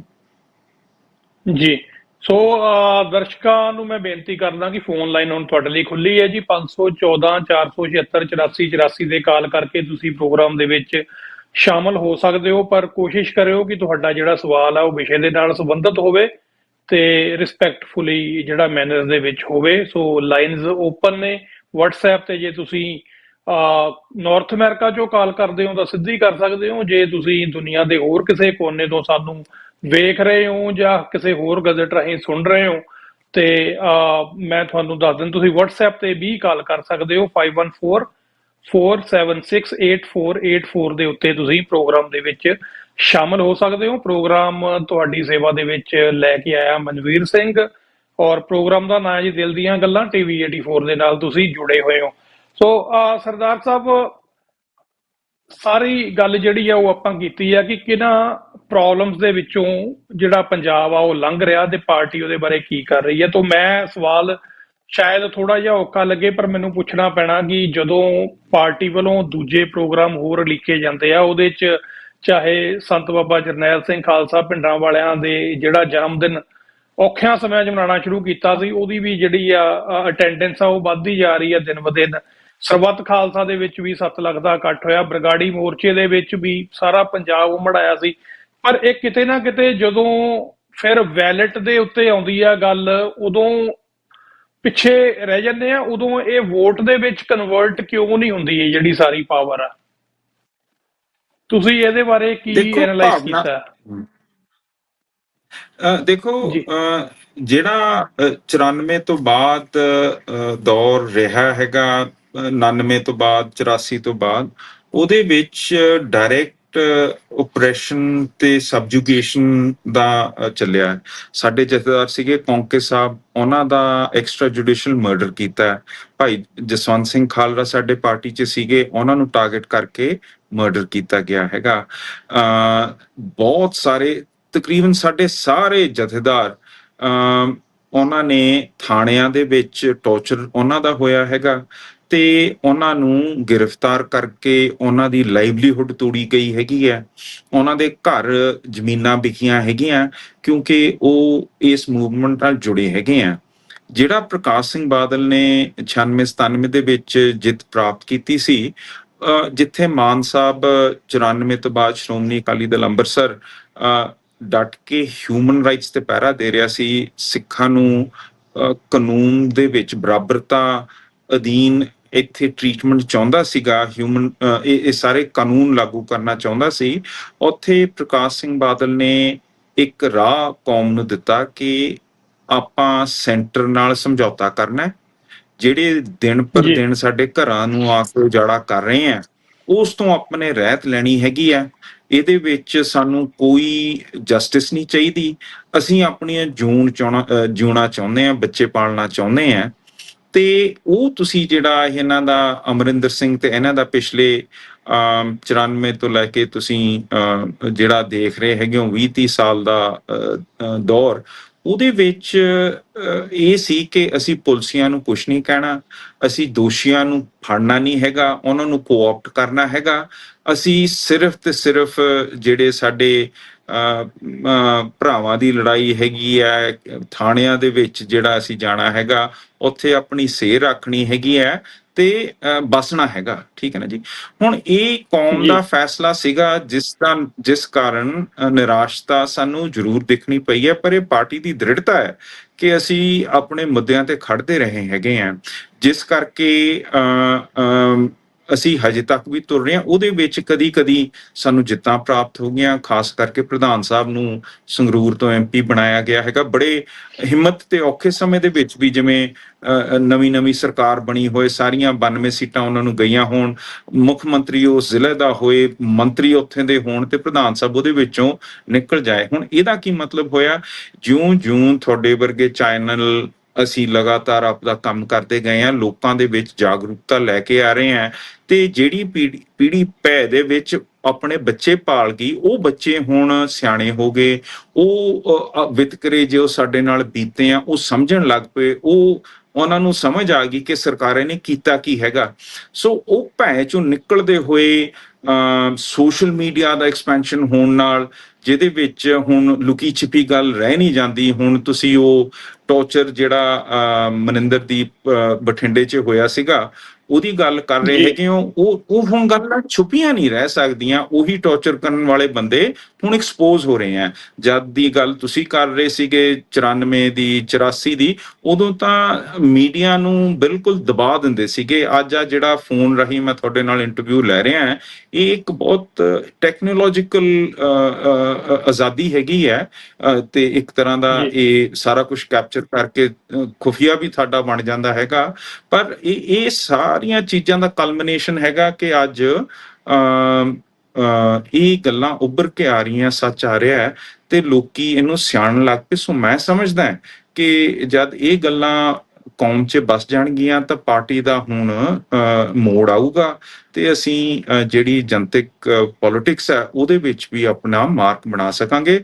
ਅਸੀਂ ਦੇਖ ਰਹੇ ਹਾਂ ਕਿ ਜਿਹੜੇ ਝੁਕ ਕੇ ਸਰਕਾਰਾਂ ਸੈਂਟਰ ਸਾਹਮਣੇ ਆਪਣੀਆਂ ਪਾਰਟੀਆਂ ਨੂੰ ਲੰਮੇ ਪੈ ਕੇ ਉੱਥੇ ਦੇ ਬਣਦੇ ਸੀਗੇ, ਉਹ ਹੁਣ ਪਿੱਛੇ ਜਾ ਰਹੇ ਆ ਤੇ ਸੱਚ ਮੂਹਰੇ ਆ ਰਿਹਾ ਹੈਗਾ। ਜੀ। ਸੋ ਮੇਰੇ ਕੋਲ WhatsApp ਦੇ ਉੱਤੇ ਇੱਕ ਸਵਾਲ ਹੈ ਜੀ, ਕਹਿੰਦੇ ਕਿ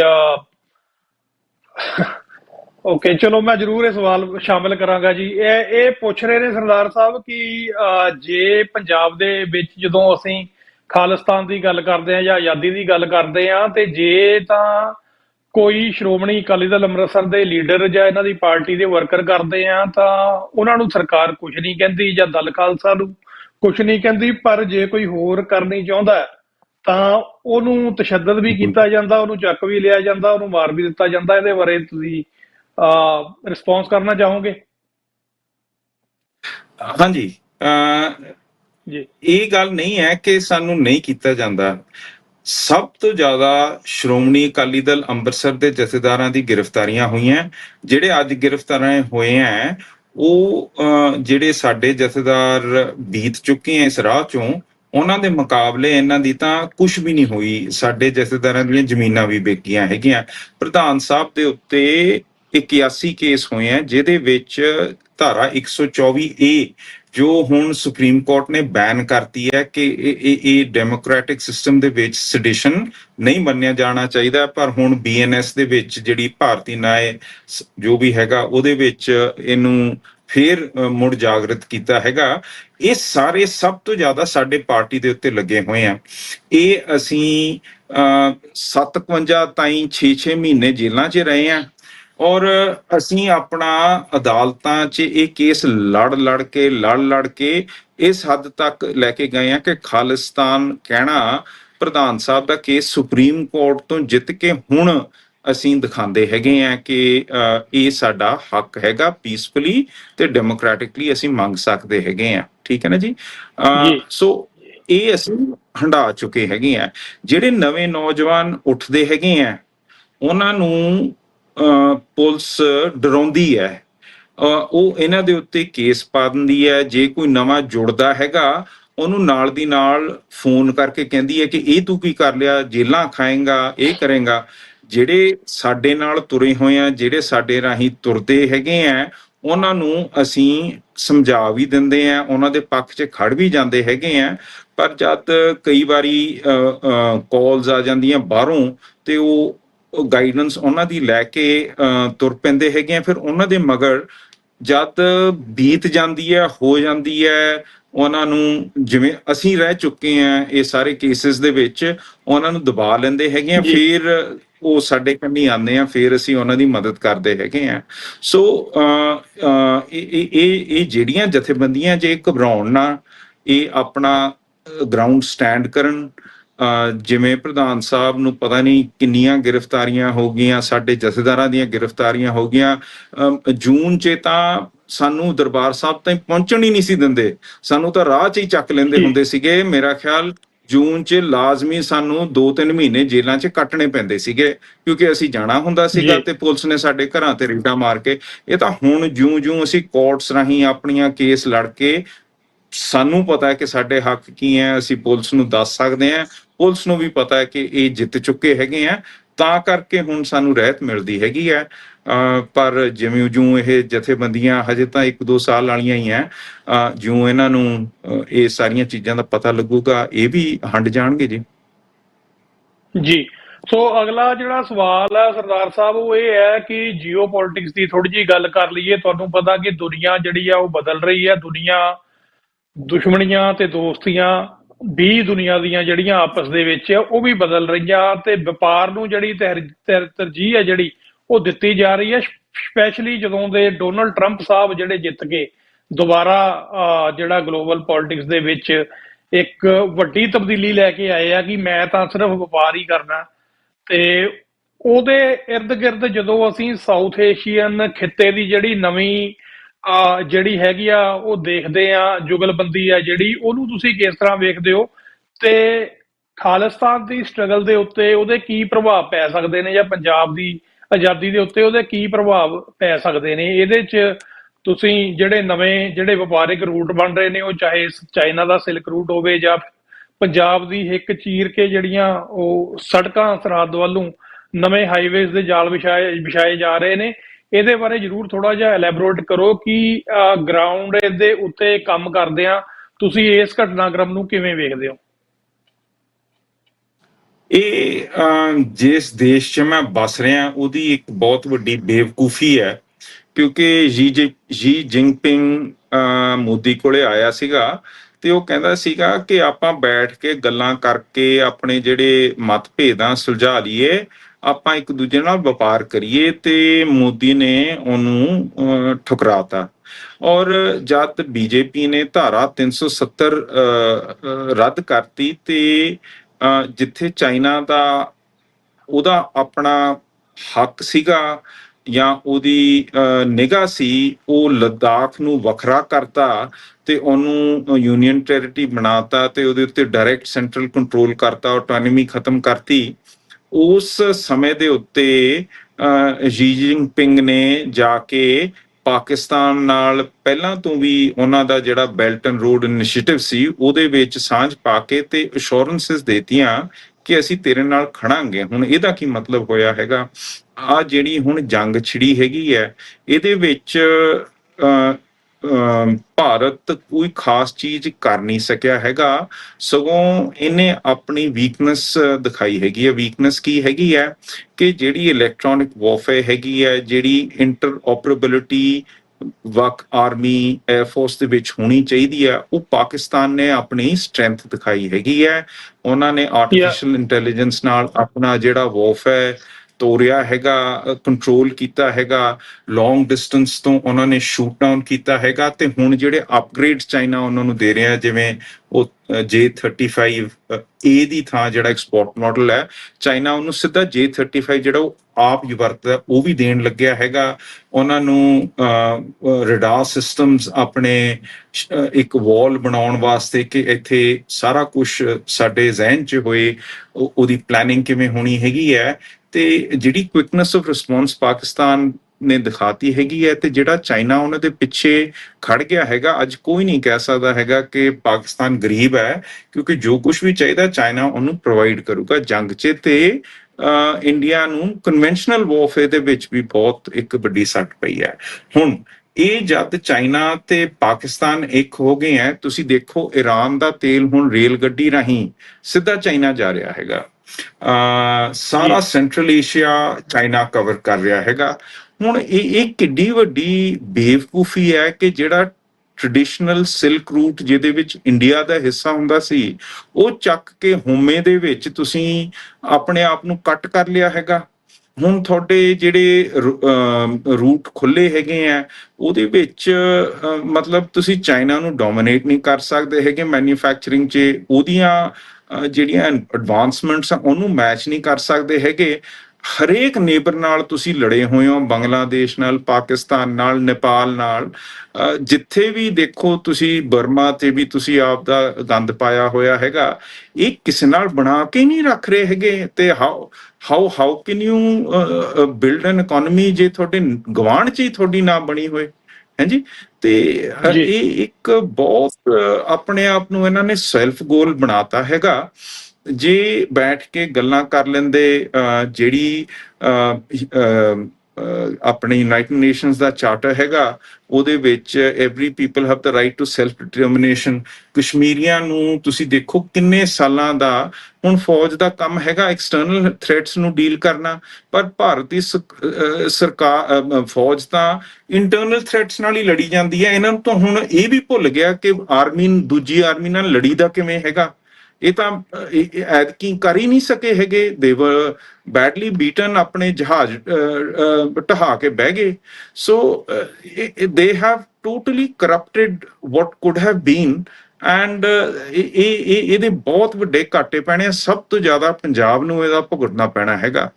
ਸੋ ਹੁਣ ਸਾਨੂੰ ਮੌਕਾ ਹੈਗਾ ਕਿ ਜਿਹੜੀ ਇਹ ਆਪਣੀ ਸਿਆਣਪ ਨਹੀਂ ਵਰਤ ਰਹੇ ਹੈਗੇ, ਅਸੀਂ ਕਹੀਏ ਕਿ ਇਹ ਅਮਨ ਤੇ ਸ਼ਾਂਤ ਤੇ ਵਾਧੇ ਦੀ ਗੱਲ ਸਿੱਖ ਆਪਣੇ ਸਟੇਟ ਰਾਹੀਂ, ਬਫਰ ਸਟੇਟ ਰਾਹੀਂ, ਜਿਹੜੇ 3 ਨਿਊਕਲੀਅਰ ਪਾਵਰ ਚਾਈਨਾ, ਪਾਕਿਸਤਾਨ ਤੇ ਇੰਡੀਆ ਦੇ ਵਿੱਚ ਬੈਠ ਕੇ ਸੁਲਾਹ ਕਰੂਗਾ, ਉਹਦੇ ਟ੍ਰੇਡ ਦਾ ਵਾਧਾ ਕਰੂਗਾ, ਵਰਲਡ ਦੀ ਇਕਨੋਮੀ 'ਚ ਵਾਧਾ ਕਰੂਗਾ।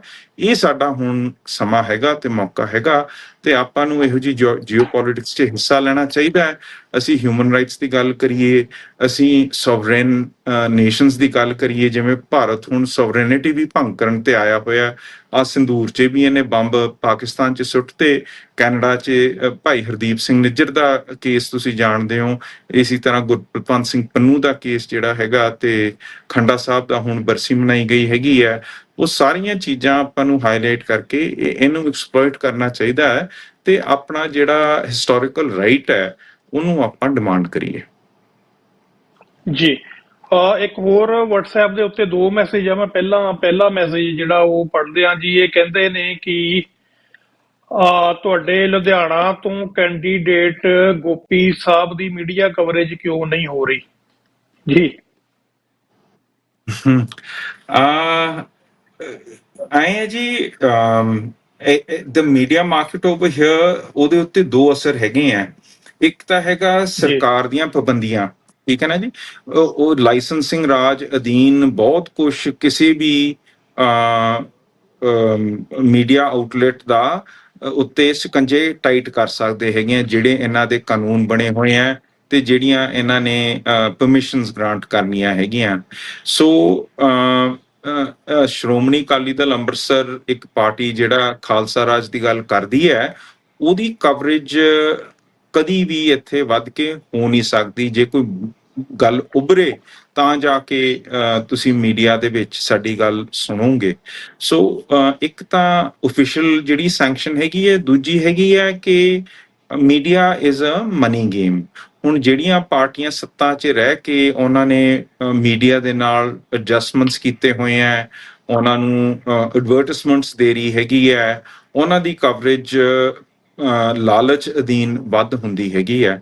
ਸੋ ਇਹ ਦੋ ਫੈਕਟਰ ਮੇਰਾ ਖਿਆਲ ਕਾਫੀ ਕੁਝ ਐਕਸਪਲੇਨ ਕਰ ਦਿੰਦੇ ਆ ਜੀ। ਸੋ ਇੱਕ ਹੋਰ ਮੈਸੇਜ ਹੈਗਾ ਜੀ, ਇਹ ਵੀਰ ਜੀ ਦਾ ਜਸਵੀਰ ਸਿੰਘ। ਇਹ ਪੁੱਛਦੇ ਨੇ ਜੀ ਕਿ ਆਮ ਆਦਮੀ ਪਾਰਟੀ ਵੱਲੋਂ ਜਿਹੜੀਆਂ ਹਜ਼ਾਰਾਂ ਏਕੜ ਜ਼ਮੀਨਾਂ ਐਕਵਾਇਰ ਕੀਤੀਆਂ ਜਾ ਰਹੀਆਂ ਨਵੀਂ ਡਿਵੈਲਪਮੈਂਟ ਦੇ ਨਾਂ ਥੱਲੇ, ਕਿਉਂਕਿ ਪੰਜਾਬ ਦੇ ਕੋਲ ਇੱਕੋ ਹੀ ਸਰਵਾਈਵਲ ਦਾ ਜਿਹੜਾ ਉਹ ਫਿਲਹਾਲ ਕਹਿੰਦੇ ਵੀ ਸੋਰਸ ਹੈਗਾ, ਉਹ ਹੈਗਾ ਸਾਡੀ ਵਾਹੀਯੋਗ ਜ਼ਮੀਨ। ਸੋ ਇਹਦੇ ਬਾਰੇ ਤੁਸੀਂ ਕੀ ਕਹਿਣਾ ਚਾਹੋਗੇ? ਕੀ ਡਿਵੈਲਪਮੈਂਟ ਦੇ ਨਾਂ ਥੱਲੇ ਵਾਹੀਯੋਗ ਜਿਹੜੀ ਜ਼ਮੀਨ ਆ ਉਹਨੂੰ ਖਤਮ ਕਰਨਾ ਲਾਹੇਵੰਦ ਹੋਵੇਗਾ ਜੀ?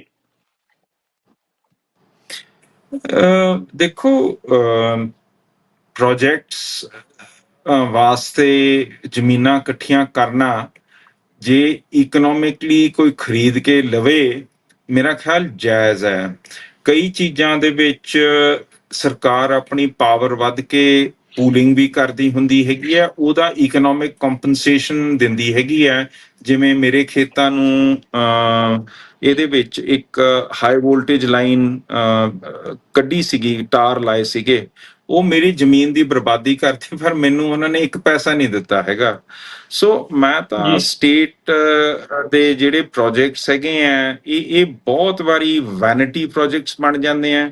ਇਹਦੇ ਵਿੱਚ ਜਿਹੜੇ ਘਪਲੇ ਤੇ ਕਰਪਸ਼ਨ IAS ਲੈਵਲ ਤੋਂ ਲੈ ਕੇ ਹੇਠਾਂ ਤੱਕ ਹੁੰਦੇ ਆ। ਹੁਣ ਸਾਡਾ ਇੱਕ ਫਲੈਟ ਅੰਮ੍ਰਿਤਸਰ 'ਚ ਲਿੱਤਾ ਹੋਇਆ, ਹਾਊਸ ਫੈਡ ਨੇ ਬਣਾਇਆ। ਮੈਂ ਕਹਿੰਦਾ ਸਰ ਸਾਹਿਬ, ਉਹਦੇ ਵਿੱਚ ਸੀਮੈਂਟ ਤਾਂ ਹੈ ਨਹੀਂ, ਰੇਤੇ ਦਾ ਢੇਰ ਹੈ। ਕਦੀ ਕਿਤੋਂ ਚੋਣ ਲੱਗ ਪੈਂਦਾ, ਕਦੀ ਕਿਤੋਂ ਚੋਣ ਲੱਗ ਪੈਂਦਾ, ਹਰੇਕ ਆਪਣਾ ਪੈਸਾ ਬਣਾ ਕੇ ਚਲੇ ਜਾਂਦਾ ਹੈਗਾ। ਸੋ ਇਹਨਾਂ ਦੀ ਕੁਆਲਿਟੀ ਤੇ ਸਟੇਟ ਸਪਾਂਸਰਡ ਕੰਪੈਟੀਟਿਵਨੈਸ ਜਿਹੜੀ ਇੰਡਸਟਰੀ 'ਚ ਆਉਣੀ ਚਾਹੀਦੀ ਹੈ, ਮੈਂ ਤਾਂ ਕਦੀ ਦੇਖੀ ਨਹੀਂ ਹੈਗੀ। ਮੈਂ ਪੜ੍ਹਿਆ ਅਮਰੀਕਾ 'ਚ ਹੈਗਾ, ਤੇ ਥੋੜ੍ਹਾ ਜਿਹਾ ਮੈਂ ਪਬਲਿਕ ਸੈਕਟਰ ਦੀਆਂ ਜਿਹੜੀਆਂ ਇਹੋ ਜਿਹੀਆਂ ਕੋਸ਼ਿਸ਼ਾਂ ਹੁੰਦੀਆਂ ਉਸ ਤੋਂ ਮੈਂ ਬਚ ਕੇ ਹੀ ਰਹਿੰਦਾ। HMT ਨਹੀਂ ਰਿਹਾ ਸਾਡਾ ਸਤਿਕਾਰਯੋਗ, ਬਹੁਤ ਹਰੇਕ ਨੂੰ ਟਰੈਕਟਰ ਪਸੰਦ ਸੀਗਾ, ਸਵਰਾਜ, ਉਹ ਵੀ ਵਿਕ ਕੇ ਮਹਿੰਦਰਾ ਦਾ ਹੋ ਗਿਆ। ਸਟੇਟ ਤੇ ਬਾਬੂਸ਼ਾਹੀ ਐਂਟਰਪ੍ਰਾਈਜ਼ ਦੇ ਵਿੱਚ ਲਚਕ ਦਿਖਾਉਂਦੀ ਨਹੀਂ ਹੈਗੀ, ਤੇ ਮੈਂ ਨਹੀਂ ਸਮਝਦਾ ਹੈਗਾ ਕਿ ਇਹੋ ਜਿਹੇ ਐਂਟਰਪ੍ਰਾਈਜ਼ ਇਹਨਾਂ ਨੂੰ ਚੱਕਣੇ ਚਾਹੀਦੇ ਹੈਗੇ ਆ। ਇਹ ਪਾਲਿਸੀਆਂ ਤੇ ਟੈਕਸ ਐਡਜਸਟਮੈਂਟਸ ਕਰਕੇ ਮੇਰੇ ਖਿਆਲ ਪ੍ਰਾਈਵੇਟ ਸੈਕਟਰ ਨੂੰ ਵਾਧਾ ਦੇ ਦੇਣ, ਪਰ ਉਸ 'ਚ ਇਹ ਹੈ ਕਿ ਪ੍ਰਾਈਵੇਟ ਸੈਕਟਰ 'ਚ ਫਿਰ ਜਿਹੜੇ ਗਰੀਬਾਂ ਨੂੰ ਨੌਕਰੀਆਂ ਹੈਗੀਆਂ ਉਹਦੇ ਨਾਲ ਵਿਤਕਰਾ ਕਾਫੀ ਹੁੰਦਾ ਰਿਹਾ, ਕਿਉਂਕਿ ਇੱਥੇ ਹਿਸਟੋਰਿਕਲੀ ਕਾਸਟਿਜ਼ਮ ਚੱਲਦੀ ਰਹੀ ਹੈ ਤੇ ਉਹਦੇ ਵਿੱਚ ਦਬਦਬਾ ਹੁੰਦਾ। ਸੋ ਸਟੇਟ ਰਨ ਆਰਗੇਨਾਈਜੇਸ਼ਨਸ ਤੇ ਜਿਹੜੀਆਂ ਇਹਨਾਂ ਨੂੰ ਗਰੀਬਾਂ ਨੂੰ ਮੌਕੇ ਮਿਲਦੇ ਹੈਗੇ ਆ, ਉਹ ਵੀ ਕਾਫੀ ਅਪਲਿਫਟ ਕਰਤੇ ਸਮਾਜ ਨੂੰ ਚੱਕਦੀਆਂ। ਸੋ ਇਹ ਡਬਲ ਐਜ ਸਵੋਰਡ ਹੈ, ਆਪਾਂ ਨੂੰ ਦੇਖਣਾ ਪੈਣਾ ਕਿ ਇਹਦੇ ਵਿੱਚ ਕੀ ਇਹਨਾਂ ਨੇ ਕੀਤਾ, ਕਿਵੇਂ ਕਰਨਗੇ। ਜੀ ਪ੍ਰਭ ਗਿੱਲ ਇਹਨਾਂ ਦਾ ਮੈਸੇਜ ਹੈ ਜੀ WhatsApp ਦੇ ਉੱਤੇ, ਤੇ ਇਹ ਇੰਗਲਿਸ਼ ਦੇ ਵਿੱਚ ਇਹਨਾਂ ਨੇ ਲਿਖੀ ਹੋਈ ਹੈ। ਇਹ ਪੁੱਛ ਰਹੇ ਨੇ ਜੀ ਕਿ ਠੀਕ ਹੈ ਕਿ 1984 ਇੱਕ ਜਿਹੜਾ ਡਾਰਕ ਚੈਪਟਰ ਸੀ ਸਿੱਖ ਹਿਸਟਰੀ ਦੇ ਵਿੱਚ, ਪਰ ਅੱਜ ਤਾਂ ਕਹਿੰਦੇ ਡੈਮੋਕ੍ਰੇਸੀ ਦੇ ਵਿੱਚ ਕੋਈ ਪ੍ਰੋਬਲਮ ਨਹੀਂ ਹੈ। ਪ੍ਰਭ ਜੀ ਵੈਸੇ ਤਾਂ ਮੈਂ ਚਲੋ ਅਮਾਨ ਸਿੰਘ ਉਹਨਾਂ ਨੂੰ ਵੀ ਅਸੀਂ ਪੁੱਛਦੇ ਹਾਂ ਕਿ ਪ੍ਰੋਬਲਮ ਹੈ ਕਿ ਨਹੀਂ, ਪਰ ਕਥਾ ਤਾਂ ਅਸੀਂ ਇਹੀ ਕਰ ਰਹੇ 1 ਘੰਟੇ ਤੋਂ ਕਿ ਪ੍ਰੋਬਲਮਸ ਕੀ ਨੇ। ਅਮਾਨ ਸਿੰਘ ਜੀ ਕੀ ਕਹਿਣਾ ਚਾਹੋਗੇ? ਦੇਖੋ, ਜਦ ਸ਼੍ਰੋਮਣੀ ਅਕਾਲੀ ਦਲ ਅੰਮ੍ਰਿਤਸਰ ਸਟੇਟ ਇਲੈਕਸ਼ਨਸ ਦੇ ਵਿੱਚ ਕਲੀਅਰ ਵਿਨਰ ਨਿਕਲ ਰਿਹਾ ਸੀ, ਉਦੋਂ ਨਰਸਿਮਹਾ ਰਾਓ ਨੇ ਇਲੈਕਸ਼ਨ ਰੱਦ ਕਰਤੇ। ਦੂਜੀ ਵਾਰੀ ਫਿਰ ਖਾੜਕੂ ਜਥੇਬੰਦੀਆਂ ਨੇ ਬੋਇਕਾਟ ਕਰਾਤੇ, ਅਸੀਂ ਉਸ 'ਚ ਨਹੀਂ ਹਿੱਸਾ ਲੈ ਸਕੇ ਜਦ ਬੇਅੰਤ ਸਿੰਘ ਹੋਣੀ ਜਿੱਤੇ ਸੀਗੇ। ਤੇ ਉਹ ਉਸ ਦੌਰ ਦੇ ਵਿੱਚ ਜਿਹੜੀ ਐਕਸਟਰਾ ਜੁਡੀਸ਼ੀਅਲ ਕਿਲਿੰਗ ਹੋਈ ਹੈ, ਜਿਹੜੇ ਖਾਲੜਾ ਸਾਹਿਬ ਨੇ 25,000 ਬੰਦੇ ਮਾਰਤੇ, ਤੇ ਜਿਹੜਾ ਓਪਰੇਸ਼ਨ ਤੇ ਸਪਰੈਸ਼ਨ ਤੇ ਫਰੀडम ਆਫ ਥਾਟ ਜਿਹੜਾ ਡੈਮੋਕ੍ਰੇਸੀ ਦਾ ਇੰਟੈਗਰਲ ਹਿੱਸਾ ਹੈ, ਉਹ ਨਹੀਂ ਲਾਗੂ ਹੁੰਦਾ ਹੈਗਾ। ਅਸੀਂ ਦਿਨ ਪਰ ਦਿਨ ਪ੍ਰੋਟੈਸਟ ਕਰਦੇ ਹਾਂ ਕਿ ਜਿਹੜੀ ਸਭ ਤੋਂ ਪਹਿਲਾਂ ਜਮਹੂਰੀਅਤ ਏਸ਼ੀਆ ਦੇ ਵਿੱਚ ਸਥਾਪਿਤ ਹੋਈ ਸੀਗੀ, ਉਹ SGPC ਸਿੱਖ ਗੁਰਦੁਆਰਾ ਐਕਟ 1925 ਤਾਂ ਹੀ ਹੋਈ ਸੀ। ਉਹਨੂੰ 14 ਸਾਲ ਹੋ ਗਏ, ਉਹਦੇ ਚੋਣ ਨਹੀਂ ਕੀਤੇ ਜਾ ਰਹੇ ਹੈਗੇ। ਤੇ ਇਹ ਡੈਮੋਕ੍ਰੇਸੀ ਦਾ ਬਹੁਤ ਵੱਡਾ ਕਾਂਡ ਹੈ। ਫਿਰ ਡੈਮੋਕ੍ਰੇਸੀ ਦੇ ਨਾਲ ਬਹੁਤ ਸਾਰੇ ਹੋਰ ਕਨਸੈਪਟਸ ਹੁੰਦੇ ਆ। ਡਿਵੀਜ਼ਨ ਆਫ ਪਾਵਰ ਹੁੰਦੀ ਹੈ ਕਿ ਕੀ ਕਹਿੰਦੇ ਆ, ਮੈਜੋਰਿਟੇਰੀਅਨ ਆਟੋਕ੍ਰੇਸੀ ਨਾ ਹੋਏ, ਉਹ ਹਰੇਕ ਚੀਜ਼ ਹੁਕਮ ਨਾ ਕਰ ਸਕਣ।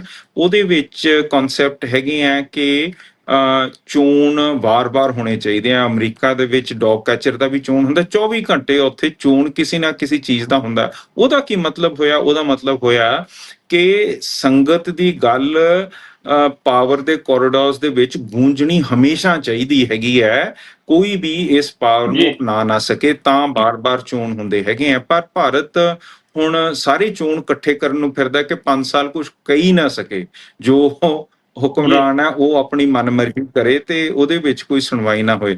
ਸੋ ਮੇਰੇ ਹਿਸਾਬ ਨਾਲ ਜਿੱਥੇ ਫਰੀडम ਆਫ ਇਨਫੋਰਮੇਸ਼ਨ ਨਹੀਂ ਹੈਗੀ, ਜਿਹਦੇ ਵਿੱਚ ਸਪਰੈਸ਼ਨ ਆਫ ਮੀਡੀਆ ਹੈਗਾ, ਤੇ ਤੁਸੀਂ ਦੇਖ ਲਓ ਮੀਡੀਆ ਫਰੀडम ਦਾ ਸਭ ਤੋਂ ਮਾੜਾ ਹਾਲ ਇੰਡੀਆ 'ਚ ਹੈ। ਇੰਟਰਨੈਸ਼ਨਲ ਪੱਧਰ ਤੇ ਤੁਸੀਂ ਇਹ ਦੇਖ ਸਕਦੇ ਹੈਗੇ ਹੋ, ਜਿੱਥੇ ਗੱਲ ਕਹੀ ਨਾ ਜਾ ਸਕੇ, ਜਿੱਥੇ ਵਾਰ-ਵਾਰ ਜਿਹੜੇ ਕਾਨੂੰਨ ਤੁਹਾਡੇ ਪਾਰਟ 3 ਆਫ ਦਾ ਕਨਸਟੀਟਿਊਸ਼ਨ, ਜਿਹਦੇ ਵਿੱਚ ਤੁਹਾਡੇ ਫੰਡਾਮੈਂਟਲ ਰਾਈਟਸ ਹੈ, ਉਹਨਾਂ ਨੂੰ ਐਬਰੋਗੇਟ ਕਰਦੇ ਹੋਣ। ਕਿਹੜੇ ਨੈਸ਼ਨਲ ਸਿਕਿਉਰਿਟੀ ਐਕਟ, ਯੂਆਪਾ, ਜਿਹੜੇ ਡਿਟੈਂਸ਼ਨ ਦੇ ਲਾਜ਼ ਹੈਗੇ ਆ, 57 ਵੀ ਇਹਦੇ ਵਿੱਚ ਆ ਜਾਂਦੀ ਹੈਗੀ ਹੈ, ਜਿਹੜੇ ਬਿਨਾਂ ਮਤਲਬ ਤੋਂ ਤੁਹਾਨੂੰ ਜੇਲ੍ਹ 'ਚ ਪਾ ਸਕਦੇ ਹੈਗੇ ਆ। ਉਹਦੀ ਕੋਈ ਅਪੀਲ ਦਲੀਲ ਕੱਖ ਨਹੀਂ ਹੈਗਾ, ਪ੍ਰੋਸੀਜਰ 'ਚ ਤੁਹਾਨੂੰ ਰਗੜ ਦਿੰਦੇ ਹੈਗੇ ਆ। ਸੋ ਡੈਮੋਕ੍ਰੇਸੀ ਇਜ਼ ਨਾਟ ਕਿ ਵਾਰ-ਵਾਰ ਇਲੈਕਸ਼ਨ ਹੋ ਜਾਣ, ਤੇ ਇੱਥੇ ਤਾਂ ਇਲੈਕਸ਼ਨ ਆਰ ਰਿਗਡ ਇਨ ਸੋ ਮੈਨੀ ਵੇਜ਼।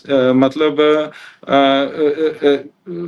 ਸੁਮੇਧ ਸੈਣੀ ਤੇ ਸੁਖਬੀਰ ਬਾਦਲ ਦੀ ਸਾਂਝ ਇਹ ਸੀ ਕਿ ਉਹਨੂੰ, ਸੁਮੇਧ ਸੈਣੀ ਨੂੰ ਹਰੇਕ ਕੈਂਡੀਡੇਟ ਦੀਆਂ ਕਮਜ਼ੋਰੀਆਂ ਪਤਾ ਸੀਗਾ। ਉਹ ਪੁਲਿਸ ਰਾਹੀਂ ਉਹਦੇ ਉੱਤੇ ਪ੍ਰੈਸ਼ਰ ਪਾ ਕੇ ਉਹਨੂੰ ਆਪਣੇ ਮਰਜ਼ੀ ਨਾਲ ਚਲਾ ਲੈਂਦਾ ਸੀਗਾ। ਮੋਗੇ 'ਚ ਜਿਹੜਾ ਜੈਨ ਸੀਗਾ, ਉਹਨੇ ਪਾਰਟੀ ਸਵਿਚ ਕੀਤੀ ਸੀ, ਉਹ ਵੀ ਇਹੀ ਇਹਨਾਂ ਦੀਆਂ ਕਰਤੂਤਾਂ ਸੀਗੀਆਂ। ਸੋ ਆਈ ਥਿੰਕ ਵੈਰੀ ਫਾਰ ਫੈਚਡ ਗੱਲ ਇਹਨਾਂ ਨੇ ਕੀਤੀ ਹੈ, ਜਿਹਦੀ ਜਿਵੇਂ ਤੁਸੀਂ ਰਾਈਟਲੀ ਕਿਹਾ ਹੈਗਾ, ਪਹਿਲਾਂ ਤੋਂ ਆਪਾਂ ਚਰਚਾ ਕਰ ਰਹੇ ਹਾਂ। ਇਹ ਡੈਮੋਕ੍ਰੇਸੀ ਨਹੀਂ ਹੈ, ਇਹ ਤਾਂ ਧੱਕਾ ਹੈ ਜੀ। ਸੋ ਗੁਪਤਾ ਜੀ ਕਹਿ ਰਹੇ ਨੇ ਕਿ ਮੇਰਾ ਮੈਸੇਜ ਪੜ੍ਹਨ ਤੋਂ ਡਰ ਲੱਗਦਾ। ਗੁਪਤਾ ਜੀ ਡਰ ਨਹੀਂ ਲੱਗਦਾ, 2025 ਚ ਤੁਸੀਂ ਜੀ ਰਹੇ ਹੋ, ਤੇ ਭਾਸ਼ਾ ਥੋੜੀ ਜਿਹੀ ਜੇ ਠੀਕ ਰੱਖੋ ਤਾਂ ਬੜੀ ਰਿਸਪੈਕਟ ਦੇ ਨਾਲ ਤੁਹਾਡਾ ਮੈਸੇਜ ਵੀ ਪੜ੍ਹ ਦਿਆਂਗੇ, ਤੇ ਥੋੜਾ ਜਿਹਾ ਲਿਆਕਤ ਦੇ ਨਾਲ ਚੱਲੀਏ ਤਾਂ ਠੀਕ ਰਹਿੰਦਾ। ਖੈਰ, ਸੋ ਇੱਕ ਜਿਹੜਾ ਆਪਣਾ ਸਰਦਾਰ ਸਾਹਿਬ, ਆਪਣੇ ਕੋਲ ਸਮਾਂ ਜਿਹੜਾ 5-7 ਮਿੰਟ ਹੀ ਆ, ਹੋਰ 7 ਮਿੰਟ ਆ, ਤੇ ਮੈਂ ਇੱਕ ਅਹਿਮ ਸਵਾਲ ਜਿਹੜਾ ਤੁਹਾਨੂੰ ਪੁੱਛਣਾ ਚਾਹੁੰਦਾ ਆਪਣੇ ਵੱਲੋਂ, ਉਹ ਇਹ ਹੈ ਕਿ ਖਾਲਿਸਤਾਨ ਦੀ ਸਥਾਪਤੀ ਦੀ ਜਦੋਂ ਗੱਲ ਆਉਂਦੀ ਆ, ਆਜ਼ਾਦੀ ਦੀ ਗੱਲ ਆਉਂਦੀ ਆ, ਤੇ ਜਿਹੜਾ ਵੈਸਟ ਹੈ ਜਾਂ ਫਿਰ ਹੋਰ ਜਿਹੜੀਆਂ ਬਾਹਰੀ ਤਾਕਤਾਂ ਨੇ ਭਾਰਤ ਤੋਂ, ਉਹਦੇ ਤੇ ਕਿੰਨੀ ਕੁ ਸਾਨੂੰ ਜਿਹੜੀ ਆ ਆਸ ਰੱਖੀ ਜਾ ਸਕਦੀ ਆ, ਕਿੰਨੀ ਕੁ ਸਾਨੂੰ ਹੈਲਪ ਜਿਹੜੀ ਆ ਉਹ ਇਹਨਾਂ ਕੰਟਰੀਜ਼ ਤੋਂ ਮਿਲ ਸਕਦੀ ਆ।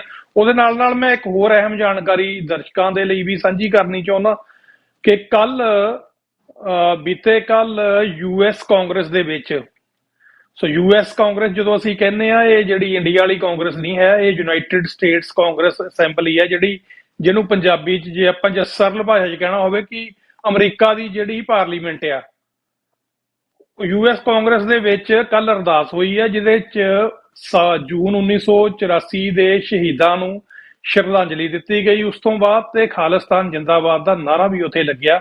ਸੋ ਇੱਕ ਤਾਂ ਇਹ ਆ, ਸੋ ਮੈਂ ਹੁਣ ਇਹ ਜਾਣਕਾਰੀ ਸੀ, ਪਰ ਮੈਂ ਹੁਣ ਤੁਹਾਨੂੰ ਜਿਹੜਾ ਸਵਾਲ ਆ ਉਹ ਉਹਦੇ ਤੇ ਤੁਸੀਂ ਜ਼ਰੂਰ ਆਪਣਾ ਰਿਸਪੌਂਡ ਦਿਓ ਕਿ ਤੁਸੀਂ ਜਿਹੜੀਆਂ ਵੈਸਟ ਨੂੰ ਕਿਸ ਤਰ੍ਹਾਂ ਦੇਖਦੇ ਹੋ, ਕਿ ਕੀ ਇਹ ਤਾਕਤਾਂ ਜਿਹੜੀਆਂ ਸਾਡਾ ਮੁਲਕ ਹੋਂਦ ਦੇ ਵਿੱਚ ਲਿਆਉਣ ਦੇ ਲਈ ਸਹਾਈ ਹੋ ਸਕਦੀਆਂ।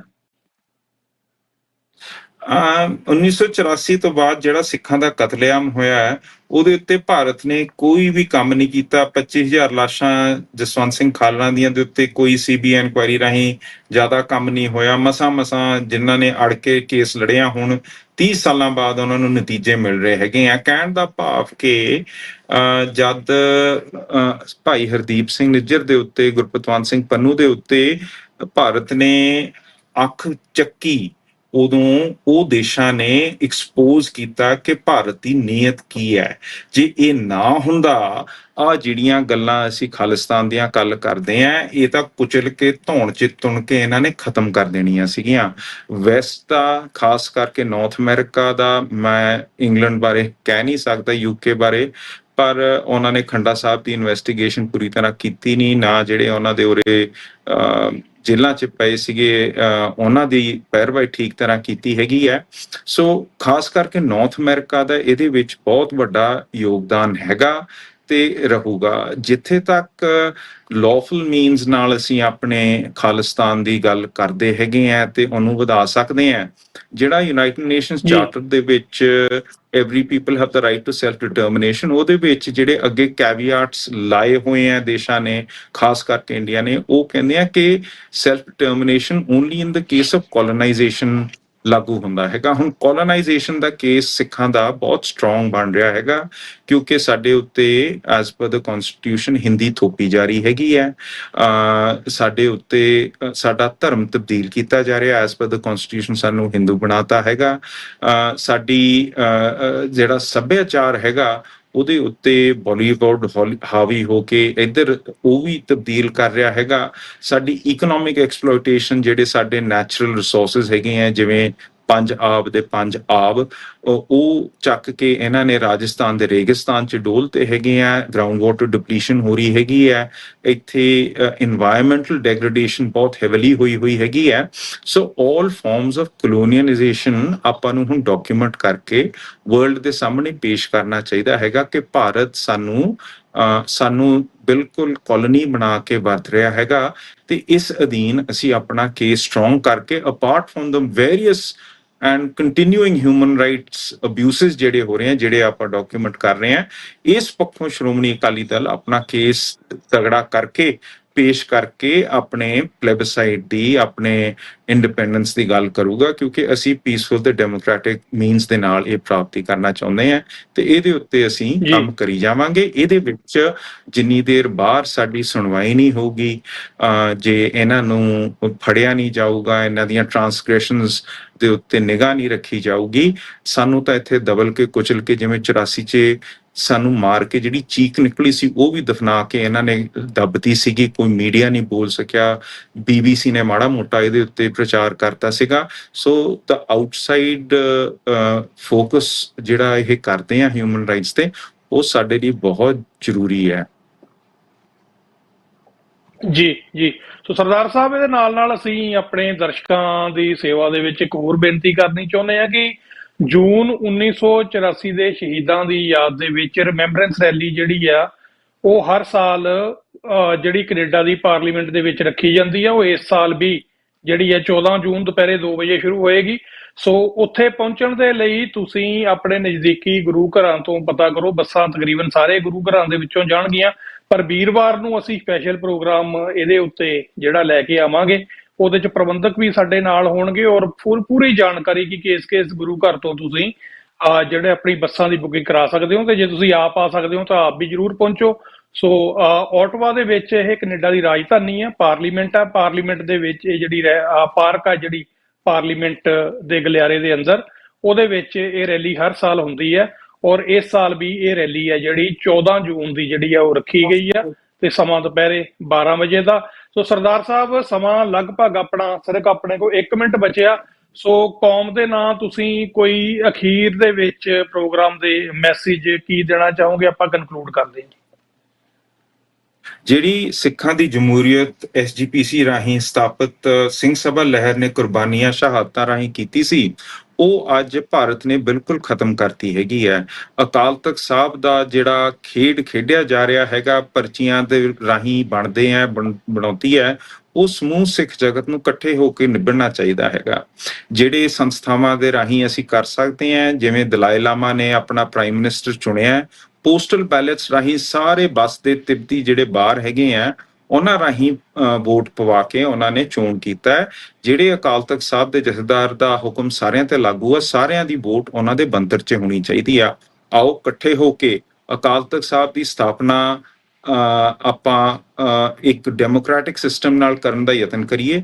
ਇੱਕ ਸਿੱਖ ਜੁਡੀਸ਼ੀਅਲ ਕਮਿਸ਼ਨ ਅਕਾਲ ਤਖਤ ਸਾਹਿਬ ਦੇ ਵਾਸਤੇ ਸਥਾਪਿਤ ਕਰੀਏ, ਉਹਦੀ ਫੰਡਿੰਗ ਵੀ ਕਰਨੀ ਪੈਣੀ ਹੈਗੀ ਹੈ। ਇਕੱਠੇ ਹੋ ਕੇ ਅਕਾਲ ਤਖਤ ਸਾਹਿਬ ਦੀ ਸੰਸਥਾ ਵਾਸਤੇ ਆਪਾਂ ਫੰਡ ਤੋਰੀਏ, ਔਰ ਜਦ SGPC ਦਾ ਚੋਣ ਹੁੰਦਾ ਉਹਦੇ ਵਿੱਚ ਵੀ ਮਤਾ ਪਾ ਦਈਏ ਕਿ method of selection Akal Takht Sahib the universal franchise ਹਰੇਕ ਸਿੱਖ ਦੀ ਜਿੱਥੇ ਵੀ ਵੱਸਦਾ, ਕਿਉਂਕਿ ਸਿੱਖੀ ਕਿਸੇ ਦੇਸ਼ ਦੇ ਵਿੱਚ ਪਾਬੰਦ ਨਹੀਂ ਹੈ, ਸਾਰਿਆਂ ਦੀ ਵੋਟ ਪੈ ਕੇ ਹੋਣੀ ਚਾਹੀਦੀ ਹੈ। ਉਹਨਾਂ ਦੇ ਉੱਤੇ ਚੈੱਕਸ ਤੇ ਬੈਲੈਂਸਿਸ, ਜਿਵੇਂ ਕਿ ਬਹੁਤ ਸਾਰੇ ਥਾਵਾਂ ਜਿਵੇਂ ਕੈਲੀਫੋਰਨੀਆ 'ਚ ਡਾਇਰੈਕਟ ਡੈਮੋਕ੍ਰੇਸੀ ਹੈ, ਜਿਹੜੀ ਸੰਗਤ ਡਾਇਰੈਕਟ ਡੈਮੋਕ੍ਰੇਸੀ ਨਾਲ ਹਿੱਸਾ ਲੈ ਸਕਦੇ, ਉਹਦੇ ਵਿੱਚ ਡਾਇਰੈਕਟ ਡੈਮੋਕ੍ਰੇਸੀ ਦੇ ਜਿਹੜੇ ਸੰਸਥਾਵਾਂ ਹੈਗੀਆਂ, ਰੈਫਰੈਂਡਮ ਇਨੀਸ਼ੀਏਟਿਵ ਤੇ ਰਿਕਾਲ, ਜਿਵੇਂ ਕਿ ਗੁਰਬਚਨ ਸਿੰਘ ਗਿਆਨੀ ਜੀ ਨੇ ਗਲਤ ਫੈਸਲੇ ਲਿੱਤੇ ਤੇ ਕੌਮ ਨੇ ਸਰਬੱਤ ਖਾਲਸਾ ਕਰਕੇ ਇੱਕ ਤਰ੍ਹਾਂ ਉਹਨਾਂ ਦਾ ਰਿਕਾਲ ਕਰ ਲਿਆ, ਮਜਬੂਰ ਕਰਕੇ ਉਹਨੂੰ ਲਾਣਾ ਪਿਆ। ਪਰ ਰਿਕਾਲ ਅਸੀਂ ਜਿਹੜੇ ਵੀ ਉੱਚ ਅਹੁਦੇਦਾਰ ਦੇ, ਉਹ ਵੀ ਆਪਾਂ ਡਾਇਰੈਕਟ ਡੈਮੋਕ੍ਰੇਸੀ ਨਾਲ ਸਥਾਪਿਤ ਕਰ ਸਕਦੇ ਹਾਂ। We need to take the institution of the Akal Takht into our own hands. ਆਪਾਂ ਨੂੰ ਆਪਣੇ ਆਪ ਇਹਨਾਂ ਦੀ ਚੋਣ ਕਰਨੀ ਪੈਣੀ ਪਊਗੀ, ਤੇ ਇਹ ਆਪਾਂ ਹੋਲ ਵਰਲਡ ਇਨੀਸ਼ੀਏਟਿਵ ਜਿੱਥੇ ਵੀ ਸਿੱਖ ਵੱਸਦਾ ਹੈ, ਚਾਹੇ ਸਾਊਥ ਅਮਰੀਕਾ 'ਚ, ਅਫਰੀਕਾ 'ਚ, ਏਸ਼ੀਆ ਦੇ ਵਿੱਚ, ਜਿੱਥੇ ਵੀ ਵੱਸਦਾ, ਨਾਰਥ ਅਮਰੀਕਾ 'ਚ, ਯੂਰਪ 'ਚ, ਆਪਾਂ ਨੂੰ ਇਕੱਠੇ ਹੋ ਕੇ ਇਹਨਾਂ ਦੀ ਚੋਣ ਕਰਨੀ ਚਾਹੀਦੀ ਹੈ। ਔਰ ਉਹਨਾਂ ਦੀ ਸੰਸਥਾ ਵਾਸਤੇ ਆਪਾਂ ਨੂੰ ਇਕੱਠੇ ਹੋ ਕੇ ਆਰਥਿਕਤਾ ਵੀ ਪ੍ਰੋਵਾਈਡ ਕਰਨੀ ਪੈਣੀ ਹੈ, ਇਲੈਕਸ਼ਨ ਕਮਿਸ਼ਨ ਵੀ ਸਟੈਂਡਿੰਗ ਕਰਨੀ ਪੈਣੀ ਹੈਗੀ ਹੈ, ਤੇ ਆਪਾਂ ਨੂੰ ਆਪਣੇ ਸਿਸਟਮ ਆਊਟਸਾਈਡ ਜਿਹੜਾ ਵਿਤਕਰਾ ਭਰਿਆ ਸਟੇਟ ਆਫ ਇੰਡੀਆ ਹੈਗਾ, ਉਹਦੇ ਖੜੇ ਕਰਨੇ ਪੈਣੇ ਹੈਗੇ ਆ। ਇਹ ਸਾਰੇ ਸਿੱਖਾਂ ਨੂੰ ਬਣੂਗਾ ਤੇ ਇਹਦੇ ਉੱਤੇ ਆਪਾਂ ਨੂੰ ਜ਼ੋਰ ਲਾਉਣਾ ਚਾਹੀਦਾ। ਜੀ ਬਿਲਕੁਲ ਜੀ, ਮੈਸੇजेस ਹੋਰ ਵੀ ਨੇ, ਬਟ ਸਮੇਂ ਦੀ ਪਾਬੰਦੀ ਹੈ, ਅਸੀਂ ਨਹੀਂ ਲੈ ਸਕਦੇ। ਪਰ ਮੇਰੀ ਤੁਹਾਨੂੰ ਜਿਹੜੀ ਬੇਨਤੀ ਹੈ ਦਰਸ਼ਕਾਂ ਨੂੰ, ਤੇ ਜਦ ਤੁਸੀਂ ਸੁਣ ਰਹੇ ਹੋ ਪ੍ਰੋਗਰਾਮ ਨੂੰ ਕਿਸੇ ਹੋਰ ਮਾਧਿਅਮ ਰਾਹੀਂ, ਤੇ ਤੁਸੀਂ WhatsApp ਨੰਬਰ ਨੇ ਜਿਹੜੇ ਸਾਡੇ 514 476 8484, ਫੀਡਬੈਕ ਜ਼ਰੂਰ ਦਿਓ, ਸਵਾਲ ਵੀ ਰੱਖ ਦਿਓ, ਕਿਉਂਕਿ ਪ੍ਰੋਗਰਾਮ ਸਾਡਾ ਜਿਹੜਾ ਹਰੇਕ ਸੋਮਵਾਰ ਤੋਂ ਸ਼ੁੱਕਰਵਾਰ ਤੱਕ ਹੁੰਦਾ, ਔਰ ਵੱਖ-ਵੱਖ ਰਾਜਨੀਤਿਕ ਪਾਰਟੀਆਂ ਜਾਂ ਫਿਰ ਹਿਊਮਨ ਰਾਈਟਸ ਜਥੇਬੰਦੀਆਂ ਜਾਂ ਹੋਰ ਵੀ ਜਿਹੜੀਆਂ ਵੀ ਜਥੇਬੰਦੀਆਂ ਜਿਹੜੀਆਂ ਸਿੱਖਾਂ ਦੇ ਲਈ ਕੰਮ ਕਰਦੀਆਂ ਨੇ, ਉਹਨਾਂ ਦੇ ਨੁਮਾਇੰਦੇ ਜਿਹੜੇ ਆ, ਹਰ ਰੋਜ਼ ਅਸੀਂ ਇੱਕ ਨਵੇਂ ਨੁਮਾਇੰਦੇ ਨਾਲ ਇਹ ਪ੍ਰੋਗਰਾਮ ਲੈ ਕੇ ਹਾਜ਼ਰ ਹੁੰਦੇ ਆ। ਔਰ ਤੁਹਾਡੇ ਸਵਾਲ ਵੀ ਜਿਹੜੇ ਆ ਜ਼ਰੂਰ ਉਹਨਾਂ ਨੂੰ ਐਡਰੈਸ ਕੀਤਾ ਜਾਏਗਾ। ਤੁਹਾਡੇ ਸੁਝਾਅ ਸਾਡੇ ਹੱਕ 'ਚ ਨੇ ਜਾਂ ਸਾਡੇ ਪ੍ਰੋਗਰਾਮ ਦੇ ਵਿਰੋਧ ਦੇ ਵਿੱਚ ਨੇ, ਸਾਰਿਆਂ ਦਾ ਸਵਾਗਤ ਹੈ। ਤੁਸੀਂ ਜ਼ਰੂਰ ਸਾਨੂੰ ਲਿਖੋ ਜਾਂ ਸਾਨੂੰ ਕਾਲ ਵੀ ਕਰ ਸਕਦੇ ਹੋ ਪ੍ਰੋਗਰਾਮ ਦੇ ਦੌਰਾਨ ਜਾਂ ਪ੍ਰੋਗਰਾਮ ਤੋਂ ਬਾਅਦ। ਪਰ ਅੱਜ ਦੇ ਵਿੱਚ ਇੰਨਾ ਹੀ ਅੱਜ ਦੇ ਪ੍ਰੋਗਰਾਮ 'ਚ। ਸੋ ਸਰਦਾਰ ਸਾਹਿਬ, ਆਉਣ ਵਾਲੇ ਸਮੇਂ ਦੇ ਵਿੱਚ ਅਸੀਂ ਫੇਰ ਜਿਹੜਾ ਉਹ ਤੁਹਾਡੇ ਦਰਸ਼ਨ ਦੇ ਤਲਬਗਾਰ ਰਹਾਂਗੇ, ਜਾਂ ਪਾਰਟੀ ਤੋਂ ਹੋਰ ਵੀ ਅਸੀਂ ਵੱਖਰੇ ਵੱਖਰੇ ਵਿਸ਼ਿਆਂ ਦੇ ਨਾਲ ਵੱਖਰੇ ਵੱਖਰੇ ਜਿਹੜੇ ਪਾਰਟੀ ਦੇ ਲੀਡਰਸ ਸਾਹਿਬਾਨ ਨੇ ਉਹਨਾਂ ਦੇ ਨਾਲ ਗੱਲ ਕਰਾਂਗੇ। ਸੋ ਬਹੁਤ ਬਹੁਤ ਧੰਨਵਾਦ, ਤੁਸੀਂ ਪ੍ਰੋਗਰਾਮ ਦੇ ਨਾਲ ਜੁੜੇ ਔਰ ਆਪਣੇ ਵਿਚਾਰਾਂ ਦੀ ਸਾਂਝ ਸਾਡੇ ਨਾਲ ਪਾਈ। ਸੋ ਪ੍ਰੋਗਰਾਮ ਜਿਹੜਾ ਇੱਥੇ ਹੀ ਖਤਮ ਕੀਤਾ ਜਾਂਦਾ। ਜਿਹੜੇ ਮਹਾਕਵੀ ਤੁਲਸੀਦਾਸ ਜਿਨ੍ਹਾਂ ਨੇ ਰਮਾਇਣ ਲਿਖੀ ਆ, ਉਹਨਾਂ ਦੀ ਇੱਕ ਪੰਕਤੀ ਦੇ ਨਾਲ ਕਿ ਪਰ ਅਧੀਨ ਸੁਪਨੇ ਸੁੱਖ ਨਾਹੀਂ। ਵਾਹਿਗੁਰੂ ਜੀ ਕਾ ਖਾਲਸਾ, ਵਾਹਿਗੁਰੂ ਜੀ ਕੀ ਫਤਿਹ। ਵਾਹਿਗੁਰੂ।